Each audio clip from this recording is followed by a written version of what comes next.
Hello မင်္ဂလာပါကျမရဲ့ business page ကနေကြိုဆိုပါတယ်လို့ကျမတို့ဒီနေ့ညမှာဆိုလို့ရှိရင်တော့ digital business ရဲ့အကြီးမားဆုံးပေါ့နော် business talk ကိုဒီနေ့ညမှာကျင်းပမှာဖြစ်ပြီးတော့အခုပေါ့နော်တကယ်မြန်မာပြည်ကနေပြီးတဲ့ခါကျအမေရိကန်ကနေတခြားတိုင်းနိုင်ငံကနေဒီ business talk ကိုပေါ့နော်ပါဝင်ပြီးတော့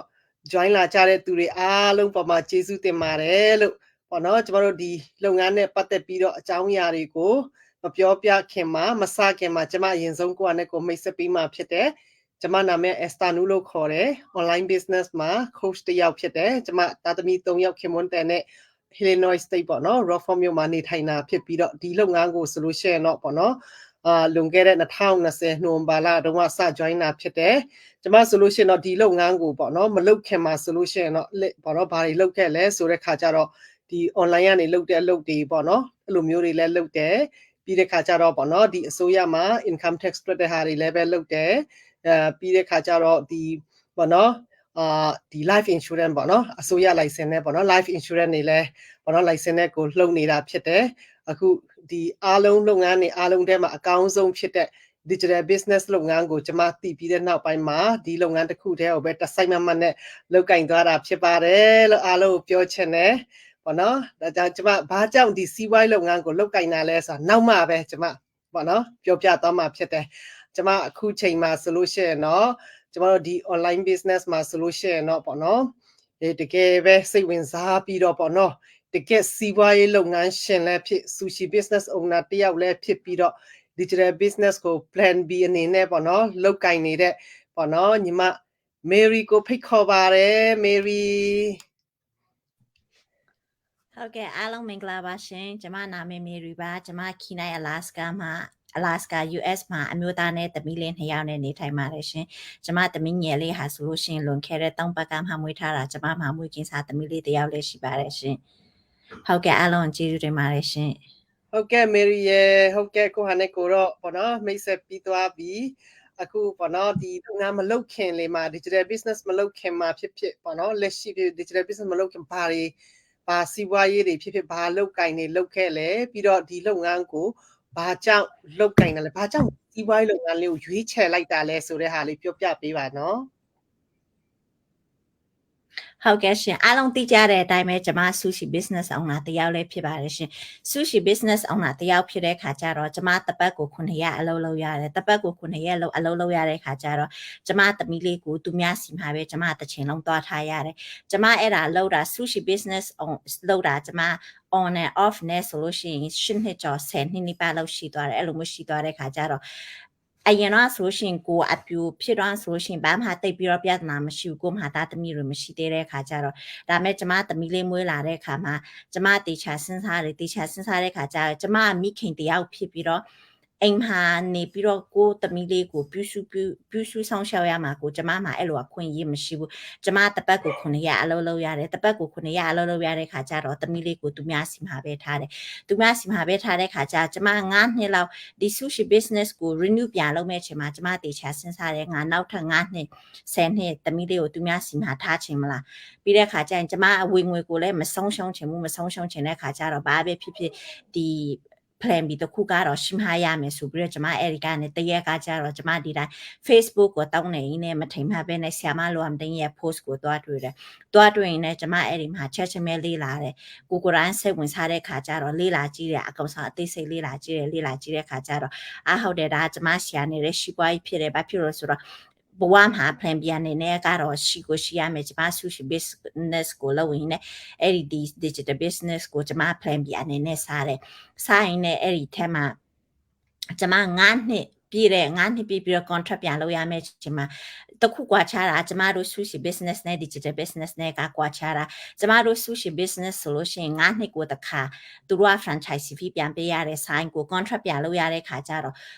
ကျမကအဲ့ဒါဆိုင်ကိုပြန်ယူချင်တယ်ဆိုရှင် contract ပြန်လုပ်ရမှာအဲ့ဒီခါကျပတ်စံကထပ်ပြီးတော့ရင်းရမှာပြီးတော့ဒီစီးပွားရေးကိုစဉ်းစားကြည့်တဲ့ခါကျဒီစီးပွားရေးကွာတသက်မှာတစ်ခါပဲရင်းပြီးတော့တသက်လုံးလုပ်သွားလို့ရတဲ့စီးပွားရေးဖြစ်တယ်ပြီးတဲ့ခါကျအဲ့ဒီတစ်ခုတည်းပဲမဟုတ်ဘဲနဲ့ကိုသားသမီးတွေစီကိုလည်းအမွေလွှဲပေးလို့ရတဲ့စီးပွားရေးဖြစ်တယ်အဲ့ဒါအတွက်ကြောင့်ကျမတေချာစဉ်းစားပြီးတော့နောက်တစ်ခုကအခုနောက်ပိုင်းက online ခေတ်ဖြစ်တယ်ဟုတ်တယ်မလားကျမတို့ဘာပဲဖြစ်ဖြစ် bill ပေးတာကနေစ hospital appointment လုပ်ချင်တာနဲ့စအကုန်လုံးက online ကနေပဲသွားတဲ့ခါကျတော့ဒါဘာပဲဖြစ်ဖြစ်ကျမရှာနေတဲ့စီးပွားရေးဖြစ်တယ်ဆိုပြီးတော့ကျမအဲ့ဒီကနေကျမ plan B နဲ့ဒီစီးပွားရေးကိုလုပ်ခဲ့တာအခုတော့ဖရရဲ့ကြီးတော့ကျမရဲ့ plan B က plan A ဖြစ်လာပြီးတော့ကျမအခုဆိုရှင်တပတ်ကို9ရက်အပြင်ထွက်ပြီးတော့အလုပ်လုပ်ရှာမလို့တော့ပဲနဲ့ကျမဒီ digital business ကိုပဲအချိန်ပြည့်လုပ်နေကျမရဲ့မွေးကင်းစားသမီးလေးရဲ့ကျမရဲ့6နှစ်အရွယ်သမီးလေးရဲ့ကိုကျမသူတို့နှစ်ယောက်ကိုကျမကိုယ်တိုင်ပဲ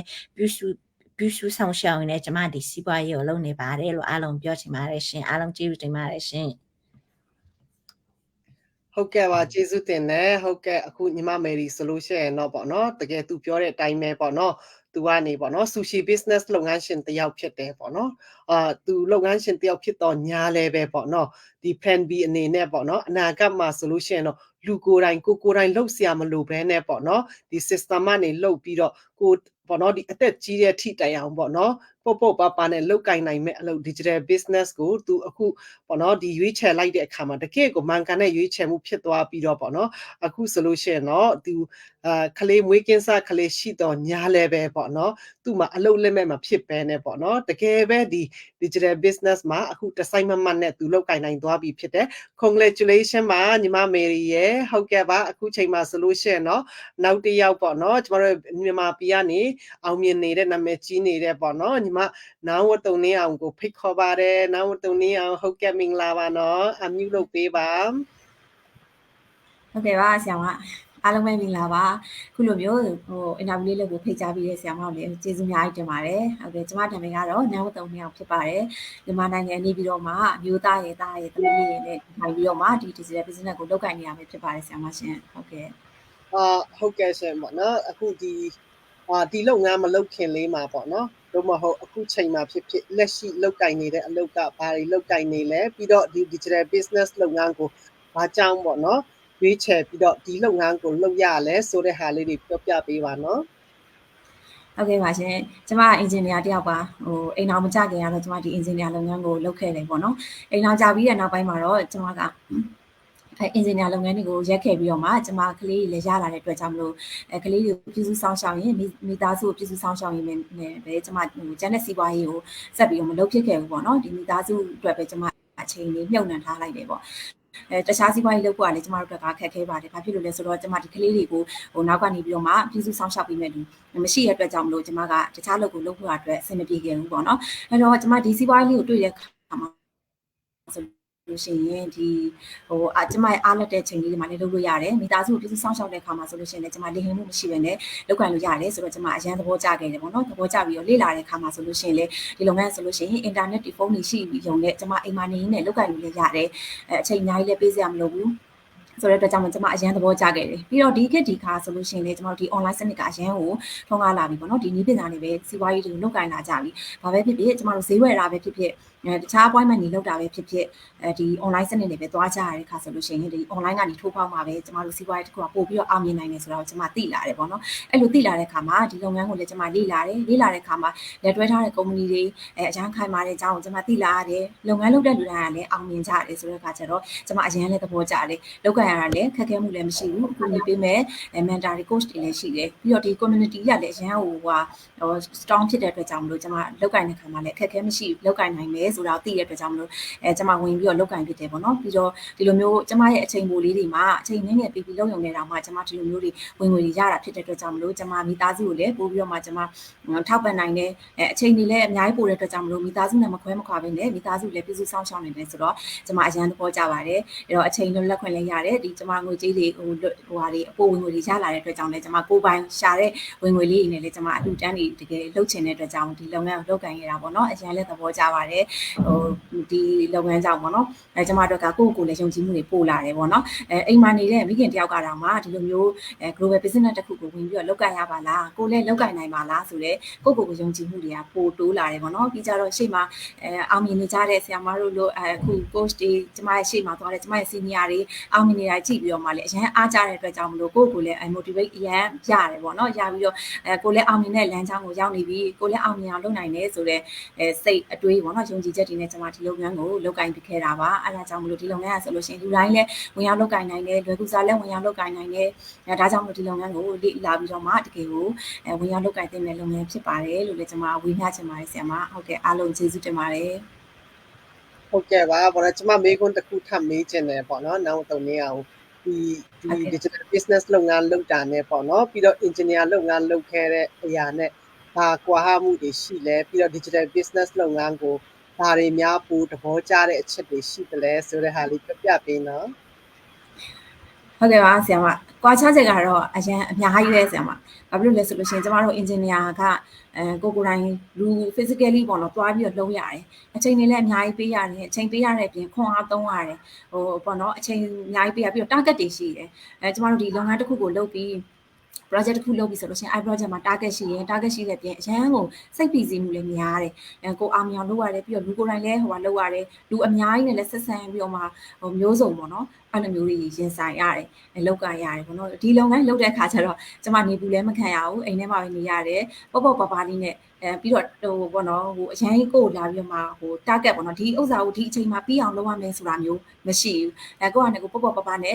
လုပ်ရတယ်လွယ်လွယ်ကူကူလုပ်ရတယ်အခက်အခဲလည်းမရှိဘူးအဲ့လိုမျိုးပေါ့နော်ပြီးတော့ဒီလုပ်ငန်းကိုကျွန်မအရင်ကြိုက်တာကကျွန်တော်ဒီ system ပေါ့နော် system နဲ့လုပ်ရတယ်ကျမတို့ကဒီလုပ်ငန်းကြီးဟိုအရင်ကျယ်ပြန့်နေဆိုတော့တချို့ကလည်းကြောက်ကြတယ်။ international လုပ်ငန်းကြီးဆိုတော့လုပ်နိုင်မှာမလား။ကိုကဒီနိုင်ငံလေးထဲမှာပဲနေတာကိုတခြားလုပ်လည်းမလုပ်ဘူးပြီးတော့business background လည်းမရှိဘူး။ဘာမှလည်းကျမတို့မသိဘူးဆိုပြီးစိုးရင်ကြတာရှိရဲ့။ဒါပေမဲ့ဒီလုပ်ငန်းကဒီ system ကိုထောက်ပံ့ပေးထားတဲ့အတွက်ကြောင့်မို့ကျမတို့ကအနည်းချင်းကိုပဲကျမတို့လုပ်ရတယ်။ဒီလုပ်ငန်းလုပ်ဖို့လည်းကိုယ့်အနေကိုပဲရော in တိုင်းကိုလုပ်ဆိုတာမျိုးမဟုတ်ဘဲနဲ့ training ကလည်း step by step သေသေးချာချာကို training ပေးထားတယ်။အဲ့တော့ကျမတို့ဒီ training လေးကို step by step လေ့လာပြီးတော့မှကျမတို့လုပ်ရမယ့်အပိုင်းငယ်ငယ်လေးကိုလုပ်ရုံနဲ့ဒီလုပ်ငန်းကြီးတစ်ခုကကျမတို့ဒီ global business တစ်ခုလေးကိုဝင်ပြီးတော့မှကျမတို့ရဲ့စီးပွားရေးကိုလဲပတ်နိုင်တာဖြစ်တယ်ပေါ့နော်ကျမ system ကိုအရင်ကသဘောကျပါတယ်ပြီးတော့ဒီလိုမျိုးပေါ့နော်ဒီ online စနစ်တိုးတက်လာတဲ့အခါမှာကျမတို့ကမကြောက်မရွံ့ပါနဲ့တချို့ကလည်းဒီလုပ်ငန်းကို scam လားအလိမ်ညာလားလို့ထင်ကြပေမဲ့ကျမလည်းအဲ့လိုမျိုးထင်ခဲ့တယ်ဒါပေမဲ့ကိုထင်တယ်ဆိုလို့ရှိရင်ထင်တာကတေချာလားဖြစ်နိုင်လားဆိုတာကိုလေ့လာကြည့်ဖို့ကျမပြောချင်ပါတယ်လေ့လာခွင့်လည်းပေးထားတယ်ကျမတွေ့ရတဲ့လောက်ထဲမှာဆိုလို့ရှိရင် online business နဲ့တော်တော်များများဆိုလို့ရှိရင်လေ့လာခွင့်မပေးဘူးအချက်လက်ဆိုလို့ရှိရင်လည်းကိုဝင်ရောက်လုပ်ကင်ပြီးတော့မှဝင်ရောက်ရင်းနှီးပြီးတော့မှသူတို့ရဲ့လုပ်ငန်းတွေသိရတာဖြစ်တယ်အခုဒီလုပ်ငန်းကတော့မဟုတ်ဘူးကိုစတင်ပြီးတော့မှလေ့လာဖို့အချိန်ပေးတယ်အခွင့်အရေးပေးတယ်ရှေ့ဆက်သွားမလားကိုနောက်ဆုတ်မလားဆိုတဲ့ chance ပေးတယ်ဒီတစ်ခုကလည်းအရန်ကောင်းတယ်ဆိုတော့ခါကျတော့ကျမတို့အရန်သဘောကျပါတယ်ဒါကြောင့်မလို့ဒီလုပ်ငန်းတော့ရောက်လာတဲ့အတွက်လည်းကျမဟိုပေါ့နော်အရန်ဟိုကိုကန်ကောင်းပါလားလို့လည်းတွေးမိတယ်ပြီးတော့မှတရက်ချက်တရက်ပေါ့နော်ပို့ပြီးတော့မှစူးစမ်းရတယ်ပို့ပြီးတော့မှတိုးတက်မှုတွေပဲရှာဖွေနေရတာဖြစ်တဲ့အတွက်ကြောင့်မလို့ဒါကျမတို့တွေရဲ့ဒီအမျိုးသမီးတွေပေါ့နော်ဒီကိုယုံကြည်မှုတွေရလာဖို့ကိုယ်လည်းအိမ်ထဲမှာနေရင်းနဲ့ပဲဝင်ငွေတွေရှာဖွေနိုင်တဲ့လုပ်ငန်းဖြစ်တဲ့အတွက်ကြောင့်မလို့ဝင်ရောက်ပြီးတော့မှလေ့လာပြီးတော့ကိုယ့်ရဲ့အောင်မြင်မှုကိုယ့်ရဲ့အပေါ်ဝင်ငွေရနိုင်တဲ့လမ်းကြောင်းကိုရှာဖွေကြပါလို့လည်းအကြံပေးချင်ပါတယ်ဆရာမရှင်ဟုတ်ကဲ့ကျေးဇူးတင်ပါတယ်ကဲပါကျေးဇူးတင်ပါတယ်ပေါ့နော်အရန်ကောင်းပါတယ်လို့တကယ်ပဲပေါ့နော်ဒီလုပ်ငန်းနဲ့ engineer လုပ်ငန်းနဲ့ဘယ်လောက်ထိကွာလဲဆိုတဲ့ဟာတွေပေါ့နော်တကယ်အားကျစရာကောင်းတယ်အရန်ပျော်စရာကောင်းတဲ့ digital business လေးဖြစ်ပါတယ်ဟုတ်ကဲ့ပါအခုချိန်မှာနောက်တစ်ယောက်ပေါ့နော်မြန်မာပြည်ကနေအရန်ကိုအောင်မြင်နေတဲ့ပေါ့နော်လင်းလင်းဦးကိုဖိတ်ခေါ်တယ်ကိုကနေကို unmute လုပ်ပြီးတော့ပေါ့နော်နာမည်နေဗမာနေလဲပေါ့နော်ပြီးတဲ့ခါကျတော့ဘာအလုပ်လုပ်နေလဲဆိုတဲ့ဟာတွေဘာကြောင့်ဒီ digital business ကိုWeChat ပြီးလုပ်ကင်ရလဲဆိုတာကိုဟာနဲ့ကိုမိတ်ဆက်ပေးပါအောင်ရှင့်ဟုတ်ကဲ့ပါအားလုံးပဲမင်္ဂလာပါရှင်ကျမနာမည်ကတော့လင်းလင်းဖြစ်ပါတယ်ကျမကမြန်မာပြည်ပြည်တွင်းမှာနေထိုင်ပါတယ်ရှင်ကျမကဒီ digital business လုပ်ငန်းမှာ business owner တယောက်အနေနဲ့ဝင်ရောက်လုပ်ကိုင်နေတဲ့သူဖြစ်ပါတယ်ရှင်ကျမကဒီလုပ်ငန်းကိုဘာဖြစ်လို့ဝင်ရောက်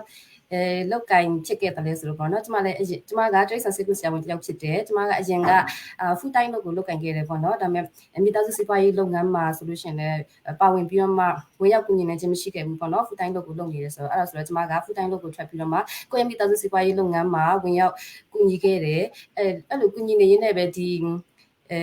digital business ရဲ့ကြော်ညာလေးကိုတွေ့တယ်ပေါ့နော်ဒီကြော်ညာလေးကနေပြီးတော့မှကိုယ့်ရဲ့လက်ရှိလုပ်နေတဲ့တွဲလုပ်နိုင်တယ်ပြီးတဲ့အခါကျတော့အချိန်မရနေရမရနေလဲလုပ်ကင်နိုင်တယ်ပေါ့နော် 100% online စီးပွားရေးဖြစ်ပေမဲ့သူကဈေးရောက်ဆရာလည်းမလိုဘူးလူခေါ်ဆရာလည်းမလိုဘူးပေါ့နော်အဲ့လိုမျိုးဖြစ်တဲ့အခါကျတော့မိသားစုစီးပွားရေးကိုကူညီရင်းနဲ့ကျမကအိမ်မှာနေတဲ့အခါလေးမိသားစုဝင်တွေကိုစောင့်ရှောက်ရင်းနဲ့လည်းဒီလုပ်ငန်းကကျတော့လုပ်ကင်နိုင်တဲ့လုပ်ငန်းဖြစ်တာကြောင့်မို့လို့ကျမကဒီလုပ်ငန်းကိုရွေးချယ်ပြီးတော့မှဝင်ရောက်လုပ်ကင်ခဲ့ခြင်းဖြစ်တယ်ကျမရဲ့ဒီလုပ်ငန်းမှာဆိုလို့ရှိရင်ကျမကြိုက်တဲ့အချက်လေးတွေလည်းရှိသေးတယ်ပေါ့နော်အဓိကတော့ပြင်ဆင် plan ကိုလည်းကျမကြိုက်တယ်ဒီပြင်ဆင် plan မှာဆိုလို့ရှိရင်ကိုကအသက်60-65နှစ်ထိပေါ့နော် full time မှာလည်းလုပ်စရာမလိုပဲနဲ့ကျမတို့ကကိုစူးစမ်းရင်စူးစမ်းသလိုအချိန်တိုအတွင်းမှာရရှိနိုင်တဲ့ပြင်ဆင် plan လည်းရှိတယ်ပေါ့နော်ဒီပြင်ဆင် plan ဆိုလို့ရှိရင်နည်းနည်း3နှစ်5နှစ်ကိုစူးစမ်းရင်စူးစမ်းသလိုပေါ့နော်အချိန်တိုအတွင်းမှာရရှိနိုင်တဲ့လုပ်ငန်းဖြစ်တယ်အသက်ငယ်လေးနဲ့ဝင်ရောက်လုပ်ကင်လို့ရှိရင်လည်းအသက်ငယ်လေးနဲ့ရရှိနိုင်တဲ့ပြင်ဆင် plan လည်းရှိတယ်ပေါ့နော်ဒီဟာကိုလည်းကြိုက်ပြီးတဲ့ခါကျတော့ကျမကဝင်ရောက်ရွေးချယ်ပြီးတော့မှလုပ်ကင်ခဲ့ခြင်းဖြစ်ပါတယ်ရှင်ဟုတ်ကဲ့ပါအရာမဲ့ကျေးဇူးတင်ပါတယ်လို့တကယ်ပဲပေါ့နော်တကယ်ဆရာဝန်ကြီးတွေတောင်မှဒီ digital business ကို join နေကြတာဖြစ်တယ်ကိုကပေါ့နော်ဘယ်ပညာရည်ချင်းမဲ့ရှိပေါ့နော်ဒီလုပ်ငန်းကိုဘယ်သူမဆိုဝင်ရောက်လုပ်ကိုင်နိုင်တဲ့လုပ်ငန်းဆိုတာအခု solution တွေ့ရမှာဖြစ်တယ်ဟုတ်ကဲ့ပါအရာမဲ့ကျေးဇူးတင်တယ်ဟုတ်ကဲ့နောက်တစ်ယောက်ပေါ့နော်မြန်မာပြည်ကနေကျမတို့ရဲ့ business partner တစ်ယောက်ဖြစ်တယ်ပေါ့နော် business owner ဖြစ်တဲ့အောင်မြင်နေတဲ့မြုပ်တရာကိုကြိုဆိုပါတယ်ဟုတ်ကဲ့ပါမမြုပ်တရာရဲ့ကိုဟာနဲ့ကို unmute လုပ်ပေးပြီးတော့ပေါ့နော်မိတ်ဆက်ပေးပါအောင်ရှင်နာမည်နေပြီးတဲ့ခါကျဘယ်မှာနေလဲပြီးတဲ့ခါကျဘာအလုပ်တွေလုပ်ကင်နေလဲပေါ့နော်ပြီးတော့ဒီလုပ်ငန်းကိုဘာကြောင့်ရွေးချယ်ပြီးတော့လုပ်ကင်ရလဲဆိုတာဖြည့်ပေးပါဟုတ်ကဲ့ပါ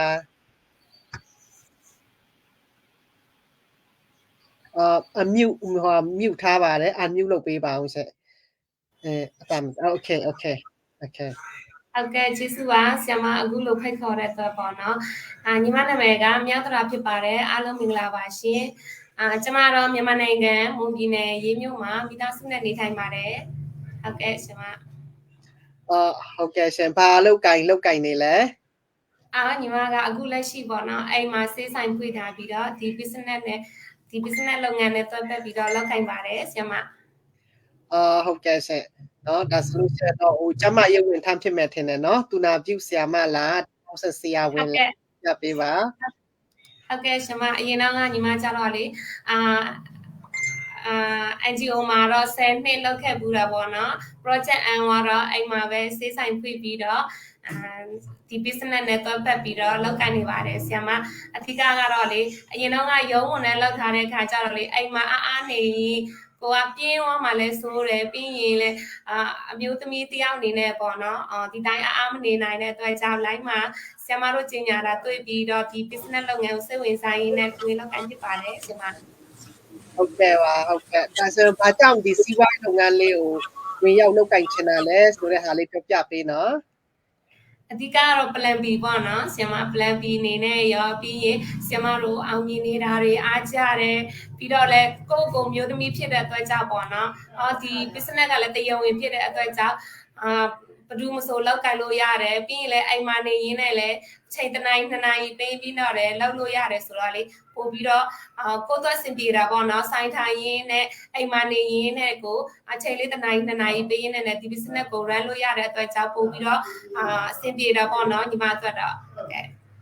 ဟုတ်ကဲ့ပါအရာမဲ့ကျေးဇူးတင်ပါတယ်လို့ဒီမှာဆိုလို့ရှိရင်เนาะမမြုပ်တရာဆိုလို့ရှိရင်เนาะသူကကျမိုင်းဝင်ထမ်းဖြစ်တယ်သူနာပြုဆရာမဖြစ်တယ်သူမှာလုပ်ငန်းအတွေ့အကြုံတွေအများကြီးရှိရပေါ့เนาะအခုဆိုလို့ရှိရင်အိမ်မှာလဲစေးဆိုင်နေလဲဖွင့်ထားတယ်ဒါပေမဲ့ချမ်းသာတဲ့လူတွေပို့ချမ်းသာဖို့ရန်အတွက်ကိုပေါ့เนาะအများနဲ့တိုးတက်ဖို့ကိုရှာနေတာဖြစ်တယ်ပေါ့เนาะအခုဆိုလို့ရှိရင် digital business မှာတွဲပြီးလုပ်လာတဲ့အခါမှာဆိုလို့ရှိရင်ပို့ပြီးတော့ business တွေချဲ့ထွင်သွားတာဖြစ်တယ်တကယ်ကို congratulation ပါเนาะမြုပ်တရာရေကျေးဇူးတင်တယ်အခုနောက်တစ်ယောက်မြန်မာပြည်ကနေကျမတို့ရဲ့ digital business owner တစ်ယောက်လည်းဖြစ်အရန်ကိုအောင်မြင်နေတဲ့ပေါ့နော်မ Angel Sound ကိုဖိတ်ခေါ်ပါတယ်ဟုတ်ကဲ့ပါမ Angel Sound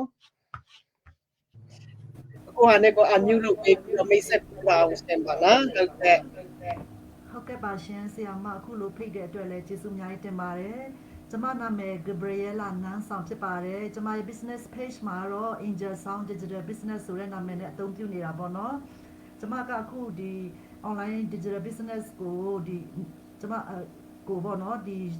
မြန်မာနိုင်ငံရှမ်းပြည်တောင်ပိုင်းတောင်ကြီးမြို့မှာမိသားစုနဲ့အတူတူအိမ်ကနေလုပ်ကိုင်နေတဲ့မိခင်တယောက်လည်းဖြစ်ပါတယ်ပေါ့ဟုတ်ကဲ့ဆရာမဟုတ်ကဲ့ ဟုတ်ကဲ့ပါပေါ့နော်ဒီ business တွေမလုပ်ခင်တော့ဘာလုပ်ကိုင်လေးတွေလုပ်ခဲ့လဲဆိုတဲ့ဟာလေးတွေပြပြပေးပါ ဟုတ်ကဲ့ပါရှင်ဆရာမဒီအလုပ်ကိုမလုပ်ခင်တော့ဟိုလွန်ခဲ့တဲ့၄၅နှစ်6နှစ်တော့ပေါ့နော်ကျမဒီ NGO မှာပေါ့လုပ်လာခဲ့တာပေါ့နော်10နှစ်ကျော်လောက်လုပ်လာခဲ့တယ်ပြီးတော့နားလိုက်တာပေါ့နော်နားလိုက်တယ်အခုဆိုလို့ရှိရင်အိမ်မှာနေပြီးတော့မှအိမ်မှုကိစ္စတွေလုပ်ကိုင်ပေးတာပေါ့နော်သားသမီးတွေအကြောင်းကြောင့်ပို့တယ်အဲ့ဒီအလုပ်ပဲအိမ်ကနေပြီးတော့မှနေတဲ့မိတယောက်ပေါ့နော်ဒါမဲ့ဒီစီပွားရေးလုပ်ငန်းကိုတွေ့တဲ့အခါမှာကျမရဲ့အခြေအနေနဲ့ပေါ့နော်ဟိုလုတ်ကန်နိုင်တဲ့အခြေအနေမျိုးဖြစ်နေတဲ့အတွက်ကျမလုတ်ကန်ဖြစ်တာပေါ့နော်ဘာဖြစ်လို့လဲဆိုတော့ကိုကအိမ်မှာနေရင်းနဲ့လဲဝင်ငွေရနိုင်တဲ့စီပွားရေးလုပ်ငန်းဖြစ်တယ်ကိုအားရင်အားတဲ့အချိန်မှာပဲပေါ့နော်ကိုအပြင်သွားစရာမလိုပဲကိုအားရင်အားတဲ့အချိန်မှာပဲကိုရဲ့အိမ်မှုကိစ္စတွေပြက်ကွက်စရာမလိုပဲနဲ့သားသမီးတွေရဲ့ဝေယဝိစားတွေကြောင်းကြိုကြောင်းပိုးတွေလည်းပြက်ကွက်စရာမလိုပဲနဲ့အိမ်ကနေအချိန်ပေးနိုင်တယ်လို့ပေါ့နော်လုတ်ကန်ချင်းအဖြစ်ဝင်ငွေရရှိနိုင်တဲ့စီပွားရေးလုပ်ငန်းတစ်ခုဖြစ်တဲ့အတွက်ကြောင့်မလို့ကျမလုတ်ကန်ချစ်တာဖြစ်တယ်အဓိကတော့အိမ်မှာနေရင်ဝင်ငွေရချင်တာပေါ့နော်နောက်ပြီးတော့ကျမချစ်တဲ့ကျမရဲ့သားသမီးတွေကျမရဲ့မိသားစုတွေကိုလည်းငွေကြေးနဲ့ပတ်သက်ပြီးတော့မှပေါ့နော်မတောင့်မတမကြောက်မကြပေါ့နော်ဖူလုံချင်တာပေါ့နော်ဖူလုံစေချင်တယ်ပြီးတဲ့အခါကျတော့ကျမရဲ့သားသမီးတွေကိုရဲ့ပညာရေးတွေကိုလည်းပေါ့နော်အကောင်းဆုံးကူညီပံ့ပိုးပေးခြင်းနဲ့နောက်ကျမချစ်တဲ့ကျမရဲ့မိဘတွေကျမရဲ့ဂျေဆုရှင်တွေကိုလည်းပေါ့နော်သူတို့ရဲ့လိုအပ်တဲ့အသုံးစရိတ်တွေကျမရေးစရိတ်တွေကိုလည်းပေါ့နော်ပြည့်စုံစုံကူညီထောက်ပံ့ပေးခြင်းနဲ့ပံ့ပိုးပေးခြင်းတာပေါ့နော်နောက်ပြီးတဲ့အခါကျတော့ဒီဖျားเจ้าတွေမှာဖြစ်ဖြစ်ပေါ့နော်တခြားဒီရက်ွက်ထဲမှာလူမှုရေးကိစ္စဝေယဝိစတွေဆိုလို့ရှိရင်လည်းပေါ့နော်လူဒန်းခြင်းနဲ့လူအားတဲ့နေရာတွေမှာလူဒန်းခြင်းနဲ့လူဒန်းနိုင်တဲ့သူဖြစ်ချင်တာပေါ့နော်အဲ့ဒါကြောင့်မလို့ဒီစီပွားရေးလုပ်ငန်းကိုလုပ်ကန်ဖြစ်တယ်နောက်ပြီးတော့မှကျမအခုဆိုလို့ရှိရင်အသက်40ကျော်ပြီပေါ့နော်အသက်40ကျော်ပြီဆိုတော့ဒီအသက်50လောက်မှာပေါ့နော်ဒီပင်စင်ခန်းစားခွင့်ကျမရချင်တာပေါ့နော်နောက်ဆုံးတစ်ချက်ကတော့ကျမချစ်တဲ့ကျမရဲ့သားသမီးတွေကိုပေါ့နော်ခင်းနဲ့အညီတိုးတက်နေတဲ့အချိန်မှာခင်းနဲ့အညီလောက်ကန်လို့ရတဲ့ဒီစီပွားရေးလုပ်ငန်းတစ်ခုကိုအမွေအဖြစ်ပြန်ပြီးတော့မှလက်ဆင့်ကမ်းပေးခြင်းတဲ့အတွက်ကြောင့်မလို့ဒီစီပွားရေးလုပ်ငန်းကိုကျမရွေးချယ်ပြီးတော့မှလောက်ကန်ဖြစ်တာဖြစ်ပါတယ်လို့အခုလို့ဒီပေါ့နော်အိမ်ဒေမီမီတောင်မှပေါ့နော်အိမ်ဒေမီမီဖြစ်တဲ့ကျမပေါ့နော်ဒီကဘာနဲ့ရှင်တဲ့ global business တစ်ခုဖြစ်တဲ့ဘောကဘာနဲ့ရင်ပေါင်တန်းနိုင်တဲ့စီးပွားရေးတစ်ခုမှာပါဝင်ခွင့်ရတယ်လောက်ကန်ခွင့်ရတယ်ဆိုတဲ့ဟိုဘောနော်ဆိုတဲ့ဒီအချိန်မှလည်းကျမအတွက်ပေါ့နော်ဂုဏ်ယူစရာကောင်းတယ်ပျော်လဲပျော်ဖို့ကောင်းတယ်ကိုလည်းယုံကြည်မှုရှိစေပါတယ်ဆရာမဟုတ်ကဲ့ပါကျေးဇူးအများကြီးတင်ပါတယ်ရှင်ဟုတ်ကဲ့ပါအများမဲ့ကျေးဇူးတင်ပါတယ်ပေါ့နော်ဟုတ်ကဲ့ပါမအင်ဂျယ်ဆောင်းကိုသူရဲ့ interview ကိုကြားရခြင်းအဖြစ်ပေါ့နော်သူလည်းဒေါ်လာစားပေါ့နော်မြန်မာပြည်မှာနေပြီးဒေါ်လာစားတဲ့သူကအခု digital business မှာတောင်းမှနောက်ထပ်ပေါ့နော်ဟိုဒေါ်လာအချစ်ကြီးစားဖို့တောင်းမှသူကအခုဆိုခြေလမ်းနေလမ်းနေပြီးစားလဲစားနေရပြီးပြီးတော့ congratulation ပါပေါ့နော်ဟုတ်ကဲ့ပါအခုကျမနောက်ထပ်တစ်ယောက်ပေါ့နော်ဟုတ်ကဲ့ပါအမေရိကနေဖြစ်တယ်သူက digital business မှာအများကိုအောင်မြင်နေတဲ့ပေါ့နော်ဘူကလာဟူမာမှာနေတဲ့ညီမခင်မွေးဖြစ်ပါတယ်ညီမခင်ကိုဖိတ်ခေါ်တယ်ညီမခင်ကိုအနေကိုအန်ယူကိုပေးပြီးတော့ပေါ့နော်ကိုအနေကိုမိတ်ဆက်ပေးပါအောင်ရှင်ပေါ့နော်ဘယ်မှာနေတယ်လဲပြီးတော့ဘာလုပ်ကင်နေတယ်လဲပေါ့နော်ပြီးတော့ဒီလုပ်ငန်းကိုပေါ့နော်ဘာကြောင့်လောက်ကင်ချင်ရတာလဲဘာကြောင့်ရွေးချယ်ပြီးလောက်ကင်တာလဲဆိုတဲ့ဟာလေးတွေပြောပြပေးပါနော်ဟုတ်ကဲ့ပါဟုတ်ကဲ့ပါအားလုံးမင်္ဂလာပါကျွန်မနာမည်ကတော့ကင်ဘွိုးဖြစ်ပါတယ်USA Oklahoma State မှာအမျိုးသားနဲ့ကလေး3ယောက်နဲ့နေပါတယ်ပေါ့နော်တငယ်ချင်းတွေကတော့အကုန်လုံး engineer တွေဆရာဝန်တွေပဲဖြစ်ကြတယ်ကျွန်မကတော့ကလေး3ယောက်အမိပါလို့ပြောချင်ပါတယ်ဆိုတော့ဒီ business ကိုဘာကြောင့်လုပ်ကြတာလဲဆိုတော့ကျွန်မအရန်ကြိုက်တဲ့အချက်တွေရှိပါတယ်ဒီ business ဟာကြတော့အချိန်မရွေးဘူးနေရာမရွေးဘူးဘယ်နေရာဘယ်အချိန်မဆိုလုပ်ကြလို့ရတယ်ကိုကတကယ်လို့အပြင်ထွက်ပြီးတော့လုပ်ဖို့အဆင်မပြေတဲ့သူတွေပဲဖြစ်အပြင်မှာ full time လုပ်ပြီးတော့အပေါ်ဝင်ငွေလိုချင်တဲ့သူတွေပဲဖြစ်ပေါ့နော်ဘယ်သူမဆိုလုပ်ကြနိုင်တာဖြစ်တဲ့အတွက်ကြောင့်ကျွန်မရန်ကိုပဲသဘောကျပါတယ်ပြီးတော့သူတို့တမတ်ထားတဲ့ level ရောက်နေပြီဆိုလို့ရှိရင်တော့အသက်65ထိဆောင်စရာမလိုပဲနဲ့ကိုကြိုးစားရင်ကြိုးစားတယ်လို့ သူတို့သတ်မှတ်ထားတဲ့ level ရောက်နေပြီဆိုလို့ရှိရင် pension ရရှိနိုင်တာဖြစ်တယ်ပြီးတော့နောက်တစ်ချက်အနေနဲ့ကြတော့ဘာလဲဆိုတော့ဒီ business ကိုယ့်ရဲ့သားသမီးတွေကိုအမွေအဖြစ်လွှဲပြောင်းပြလို့ရတာဖြစ်တယ်သူတို့ကအစကနေစစရာမလိုဘူးကိုရောက်တဲ့နေရာကိုရောက်တဲ့ level ကနေစစ်ပြီးတော့လောက်ကိုက်တော့လို့ရတာဖြစ်တယ်ပြီးတော့ဒီ business ဟာဆိုလို့ရှိရင်ဆီယာမတို့ကြတော့သူတို့အိမ်ဖို့ဒီကဖို့ဒီအကုန်လုံးပေးရောက်နိုင်ပြီပေါ့နော်ကိုလည်းအဲ့ဒါဆီယာမတို့ကိုရန်ကိုအားကြပြီးတော့ကိုလည်းမကြခင်သူဆီယာမတို့လိုပဲပေးရောက်နိုင်မှာဖြစ်တယ်ဆိုတာကိုလည်းပြောချင်ပါတယ်အားလုံးကိုကျေးဇူးတင်ပါတယ်ဟုတ်ကဲ့ပါဟုတ်ကဲ့အခုဒီမှာပေါ့နော်ဒီနေ့အခုညီမကင်ဘွိပေါ့နော်ပြောတဲ့အချက်တွေကြားရချက်ဖြစ်အရန်ခွန်အားရစရာကောင်းတယ်ခုနကတော့ဆိုလို့ရှိရင်တော့ပေါ့နော်မြန်မာပြည်ကနေဆိုလို့ရှိရင်တော့ engineer တွေပေါ့နော်ဆရာဝန်တွေပြီးတဲ့ခါကျသူနာပြုဆရာမတွေပြီး NGO ဒေါ်လာစားတဲ့သူတွေပေါ့နော်ဒါတွေမကပဲနဲ့ပေါ့နော်အိမ်မှာနေတဲ့ကလေးမိခင်ကလေး2ယောက်3ယောက်မိခင်လည်းပဲဒီစီးပွားရေးလုပ်ငန်းကိုအောင်မြင်စွာနဲ့လုပ်နိုင်တယ်ဆိုတဲ့ဟာညီမကင်ဘွိကိုကြည့်ချင်းအပြင်ပေါ့နော်တွေ့ရတာဖြစ်တယ်โอเคအရမ်းပဲကျေးဇူးတင်ပါတယ်အခုချိန်မှာဆိုလို့ရှိရင်တော့ပေါ့နော်မြန်မာပြည်ကနေအရန်အောင်မြင်နေတဲ့ပေါ့နော် digital business မှာပေါ့နော်အောင်မြင်နေတဲ့ညီမဝင်းတနာဆိုဖိတ်ခေါ်ပါတယ်ဟုတ်ကဲ့ပါဟုတ်ကဲ့ညီမဝင်းတနာဆိုကိုအနေကိုပေါ့နော်နာမည်နေပြောပြီးတော့မိတ်ဆက်ပေးပါဘယ်မှာနေလဲပြီးတော့အခုလက်ရှိဘာအလုပ်တွေလုပ်ကင်နေတယ်လဲပေါ့နော်ပြီးတော့ဘာကြောင့်ဒီစီးပွားရေးလုပ်ငန်းကိုလုပ်ကင်ချင်ရလဲဆိုတဲ့ဟာလေးတွေပြောပြပေးနော် thank you ပါဟုတ်ကဲ့ပါညီမကိုဖိတ်ကြားပေးတဲ့အတွက်ကျေးဇူးတင်ပါတယ်အားလုံးမင်္ဂလာပါညီမကမဝင်းတနာဆိုဖြစ်ပါတယ်လက်ရှိညီမပြည်ရန်ကုန်မြို့မှာနေပြီးတော့ဒီ digital business ကိုပတ်တိုင်းအနေနဲ့ join ပြီးတော့လုပ်ကိုင်နေတဲ့ digital business owner တယောက်ဖြစ်ပါတယ်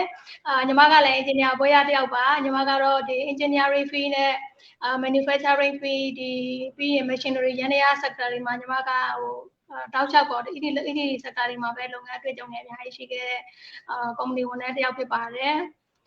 ညီမကတော့ဒီ digital business ကိုပေါ့နော်ညီမရဲ့ second plan အနေနဲ့ရွေးချယ်ရခြင်းအကြောင်းရင်းကပေါ့နော်ဒီ2023မှာဆိုရင်ဤပညာတွေကတိုးတက်လာတယ်လူတိုင်းပေါ့နော် online platform ပေါ်မှာအခြေချလာကြတာပေါ့နော်အခြေချလာတဲ့ပုံမှာပေါ့ညီမတို့ကြတော့ကို့မှာ full time အလုပ်ရှိနေတဲ့အတွက်ညီမတို့ full time အလုပ်နဲ့ပေါ့နော်ကို့အလုပ်နဲ့ဘယ်လို business မျိုးကပေါ့နော်ကိုနဲ့တွဲလုပ်လို့ရလဲဆိုတော့ညီမတို့ကရှာဖွေတဲ့အခါကျတော့အခြား online မှာလုပ်လို့ရတဲ့အလုပ်လေးတွေကိုညီမ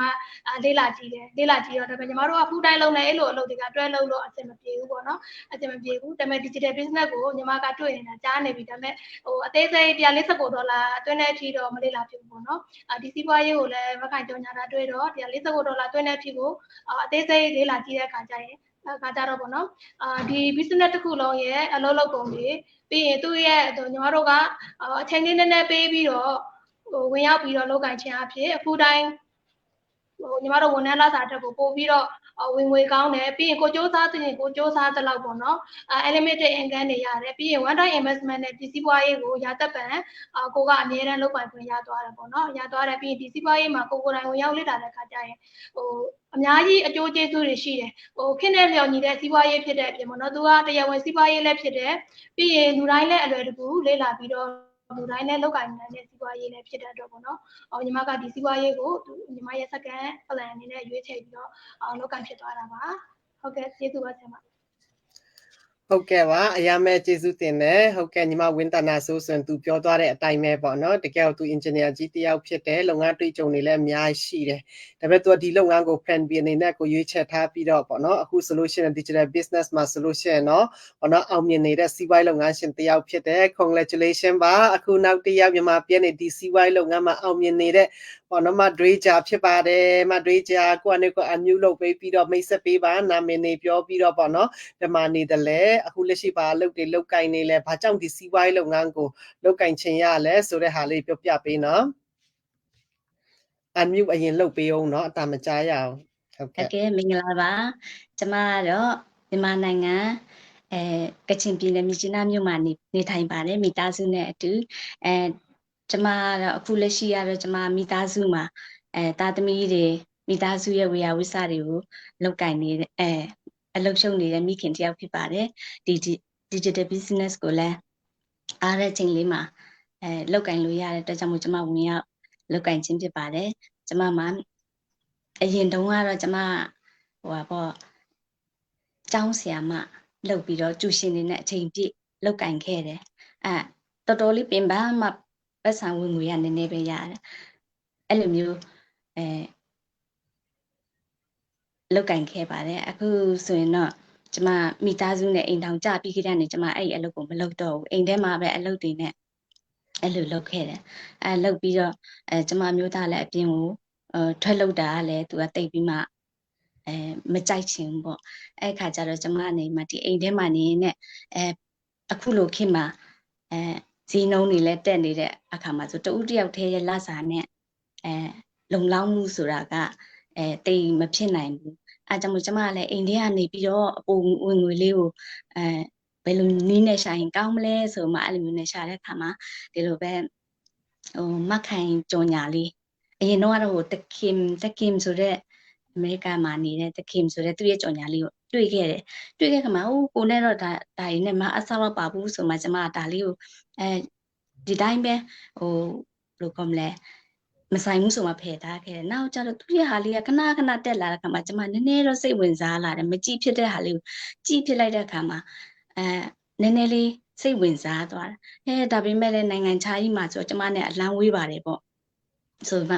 အဲ့လိုလေးနဲ့ပဲကျမသူ့ကို message လေးတစ်ခါတလေလေးအဲ့လိုလေးပို့ကြည့်တဲ့အခါမှာသူကလည်းဖြေပေးလာတဲ့အချိန်မှာပဲကျမဘလို့မှသူနဲ့ဘလို့ကြီးဆက်သွယ်တာမျိုးလည်းမသိဘူးဆိုမှနေတဲ့အချိန်မှာမခိုင်ရဲ့ကြော်ညာလေးတက်လာတော့မြန်မာနိုင်ငံမှာလည်းဒီလုပ်ငန်းလေးက digital business ကိုလုပ်ကိုင်နေတဲ့သူရှိပါလားပေါ့သူရဲ့ဖုန်းနံပါတ်ကလေးလည်းရလိုက်တဲ့အခါမှာကျမဒီ business ကိုဝင်ရောက်လုပ်ကိုင်လိုက်တာဖြစ်ပါဆက်သွယ်လိုက်တာဖြစ်ပါတယ်ဒီဟာလေးကိုလေ့လာတဲ့အခါမှာလည်းကျမအိန္ဒိယနေမှာအားတဲ့အချိန်မှာလုပ်လို့ရတယ်အပိုးဝင်ငွေအဖြစ်ဒီလိုမျိုးလုပ်လို့ရတယ်ပေါ့တခါပဲဈေးရောင်းစရာလည်းမလိုဘူးကိုအိန္ဒိယနေမှာလုပ်လို့ရတဲ့လုပ်ငန်းသားသမီးကိုလည်းလက်ဆင့်ကမ်းလို့ရတဲ့လုပ်ငန်းဖြစ်တဲ့အတွက်ကြောင့်မို့ကျမအရင်စိတ်ဝင်စားမှလုပ်ကင်ခြင်းဖြစ်ပါတယ်ကျမဒီအလုပ်ကနေမှလုပ်ကင်ပြီးတော့ကျမရလာတဲ့ဟာလေးကိုတက်ရှိထင်ရှားရှိသေးတဲ့အသက်ကြီးနေတဲ့ကျမရောက်ခမနဲ့ကျမရဲ့မိခင်ကိုလည်းပဲကျမစီးပိုးလေးတွေပေးခြင်းနဲ့ထောက်ပံ့ခြင်းနဲ့သားသမီးကိုလည်းပဲအဲ့လိုပဲကျမကောင်းကောင်းထားခြင်းနဲ့အဲ့ဒီစန္ဒလေးရှိရပင်ဖျားเจ้าနေမှာဆိုလဲကျမလှူခြင်းတန်းခြင်းနဲ့အဲ့လိုစန္ဒလေးတွေနဲ့မျောလင်းပြီးမှကျမဒီလုပ်ငန်းကိုလုပ်ကိုင်ရခြင်းဖြစ်ပါတယ်အားလုံးကိုကျေးဇူးတင်ပါတယ်ရှင်ဟုတ်ကဲ့ပါအရာမဲ့ကျေးဇူးတင်တယ်တကယ်ကိုပေါ့နော်ရည်ရွယ်ချက်ရည်မှန်းချက်နဲ့ကိုဒီစီးပွားရေးလုပ်ငန်းကိုစပြီးတော့ပေါ့နော်ဟုတ်တယ်စပြီးတော့လုပ်ကိုင်နေတာဖြစ်တယ် congratulation ပါပေါ့နော်အခုချိန်မှာဆိုလို့ရှိရင်เนาะမြန်မာပြည်ကနေအရန်အောင်မြင်နေတဲ့ပေါ့နော်ညီမတယောက်ဝင်း cherry ကိုဖိတ်ခေါ်ပါတယ်ဟုတ်ကဲ့ပါအခုကိုယ့်အနေကို unmute လုပ်ပေးပြီးတော့ပေါ့နော်နာမည်နေပြီးတော့ဗမာနေလဲပြီးတော့လက်ရှိဘာလုပ်ကိုင်နေလုပ်နေလဲဆိုတဲ့ဟာလေးတွေနဲ့ဘာကြောင့်ဒီစီးပွားရေးလုပ်ငန်းကိုလုပ်ကိုင်ရတာလဲရွေးချယ်ရလဲဆိုတာရှင်းပြပေးပါအောင်ရှင်ဟုတ်ကဲ့ပ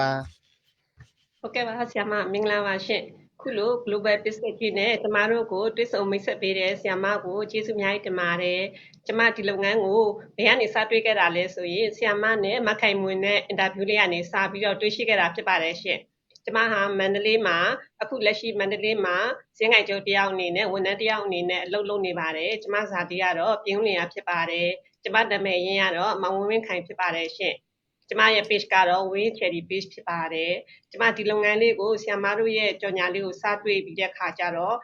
စိတ်ဝင်စားသွားတယ်စိတ်ဝင်စားသွားပြီးတော့မခိုင်စီမှာပဲကျမ register လုပ်လိုက်တယ်ပထမဦးဆုံးလေ register လုပ်ပြီးတော့ကျမတို့ရဲ့ system ကြီးကမခိုင်ကနေပြီးတော့တဆင့်ကျမတို့ email တွေပို့ပေးတယ် webinar တွေ link တွေပို့ပေးတယ်အဲ့ဒါတို့ကျမနေ့တိုင်းဖတ်တယ်နေ့တိုင်းကြည့်တယ်အသေးစိတ်လေ့လာတယ်ပေါ့လေ့လာပြီးတဲ့အချိန်မှာကျမဒီလုပ်ငန်းကိုစိတ်ဝင်စားသွားခဲ့တယ်စိတ်ဝင်စားပြီးတော့ကျမ$1.9သွင်းလိုက်တယ်အဲ့မှာလုပ်ငန်းကိုအသေးစိတ်ထပ်လေ့လာတယ်ထပ်လေ့လာတဲ့အချိန်မှာကျရင်ကျမဘာတွေတွေးလိုက်လဲဆိုဟာငါတို့စီမှာဒါမျိုးလုပ်တဲ့လုပ်ငန်းကြီးမရှိသေးဘူးဒီလုပ်ငန်းဟာဆိုရင်ငါတို့အတွက်အရန်ကိုအကျိုးရှိတယ်ငါတို့ဝန်ထမ်းအလုပ်နဲ့လည်းတွဲလုပ်လို့ရတယ်ကိုအသက်ကြီးတဲ့အချိန်ထိလည်းလုပ်လို့ရတယ်ကျမတို့ဆိုတာအခုတစ်သက်လုံးဝန်ထမ်းလုပ်လာတာအတွေးမြင်နေနေစွာနဲ့ဝန်ထမ်းတွေလုပ်လာခဲ့တာအသက်တာ50တန်းရောက်လာတဲ့လူအတွက်ကဘာမှလူသားတယောက်ရဲ့အခွင့်အရေးပေါ့နော်ခီးတွေလွတ်လပ်စွာသွားလို့မရဘူး financial freedom တွေမရဘူးငွေကြေးတွေကိုကိုစိတ်ကြိုက်သုံးစွဲခွင့်မရှိသေးဘူးအဲ့လိုမျိုးအခြေအနေမှာကျမဒီလုပ်ငန်းလေးကိုစတွေ့လိုက်တဲ့အချိန်မှာကျမအတွက်ကတော့အရန်ကိုတိမ့်ထီပေါက်တယ်လို့ပဲခံစားလိုက်ရတယ်မြင်လိုက်ရတယ်ပေါ့အခွင့်အရေးတစ်ခုကိုကျမလမ်းပြီးတော့စုပ်ကိုင်မိလိုက်တယ်အဲ့ဒါကြောင့်မို့လဲကျမဒီလုပ်ငန်းကိုဝင်ရောက်လုပ်ကိုင်ခြင်းဖြစ်ပါတယ်နောက်တစ်ခုကကြတော့ဒီလုပ်ငန်းက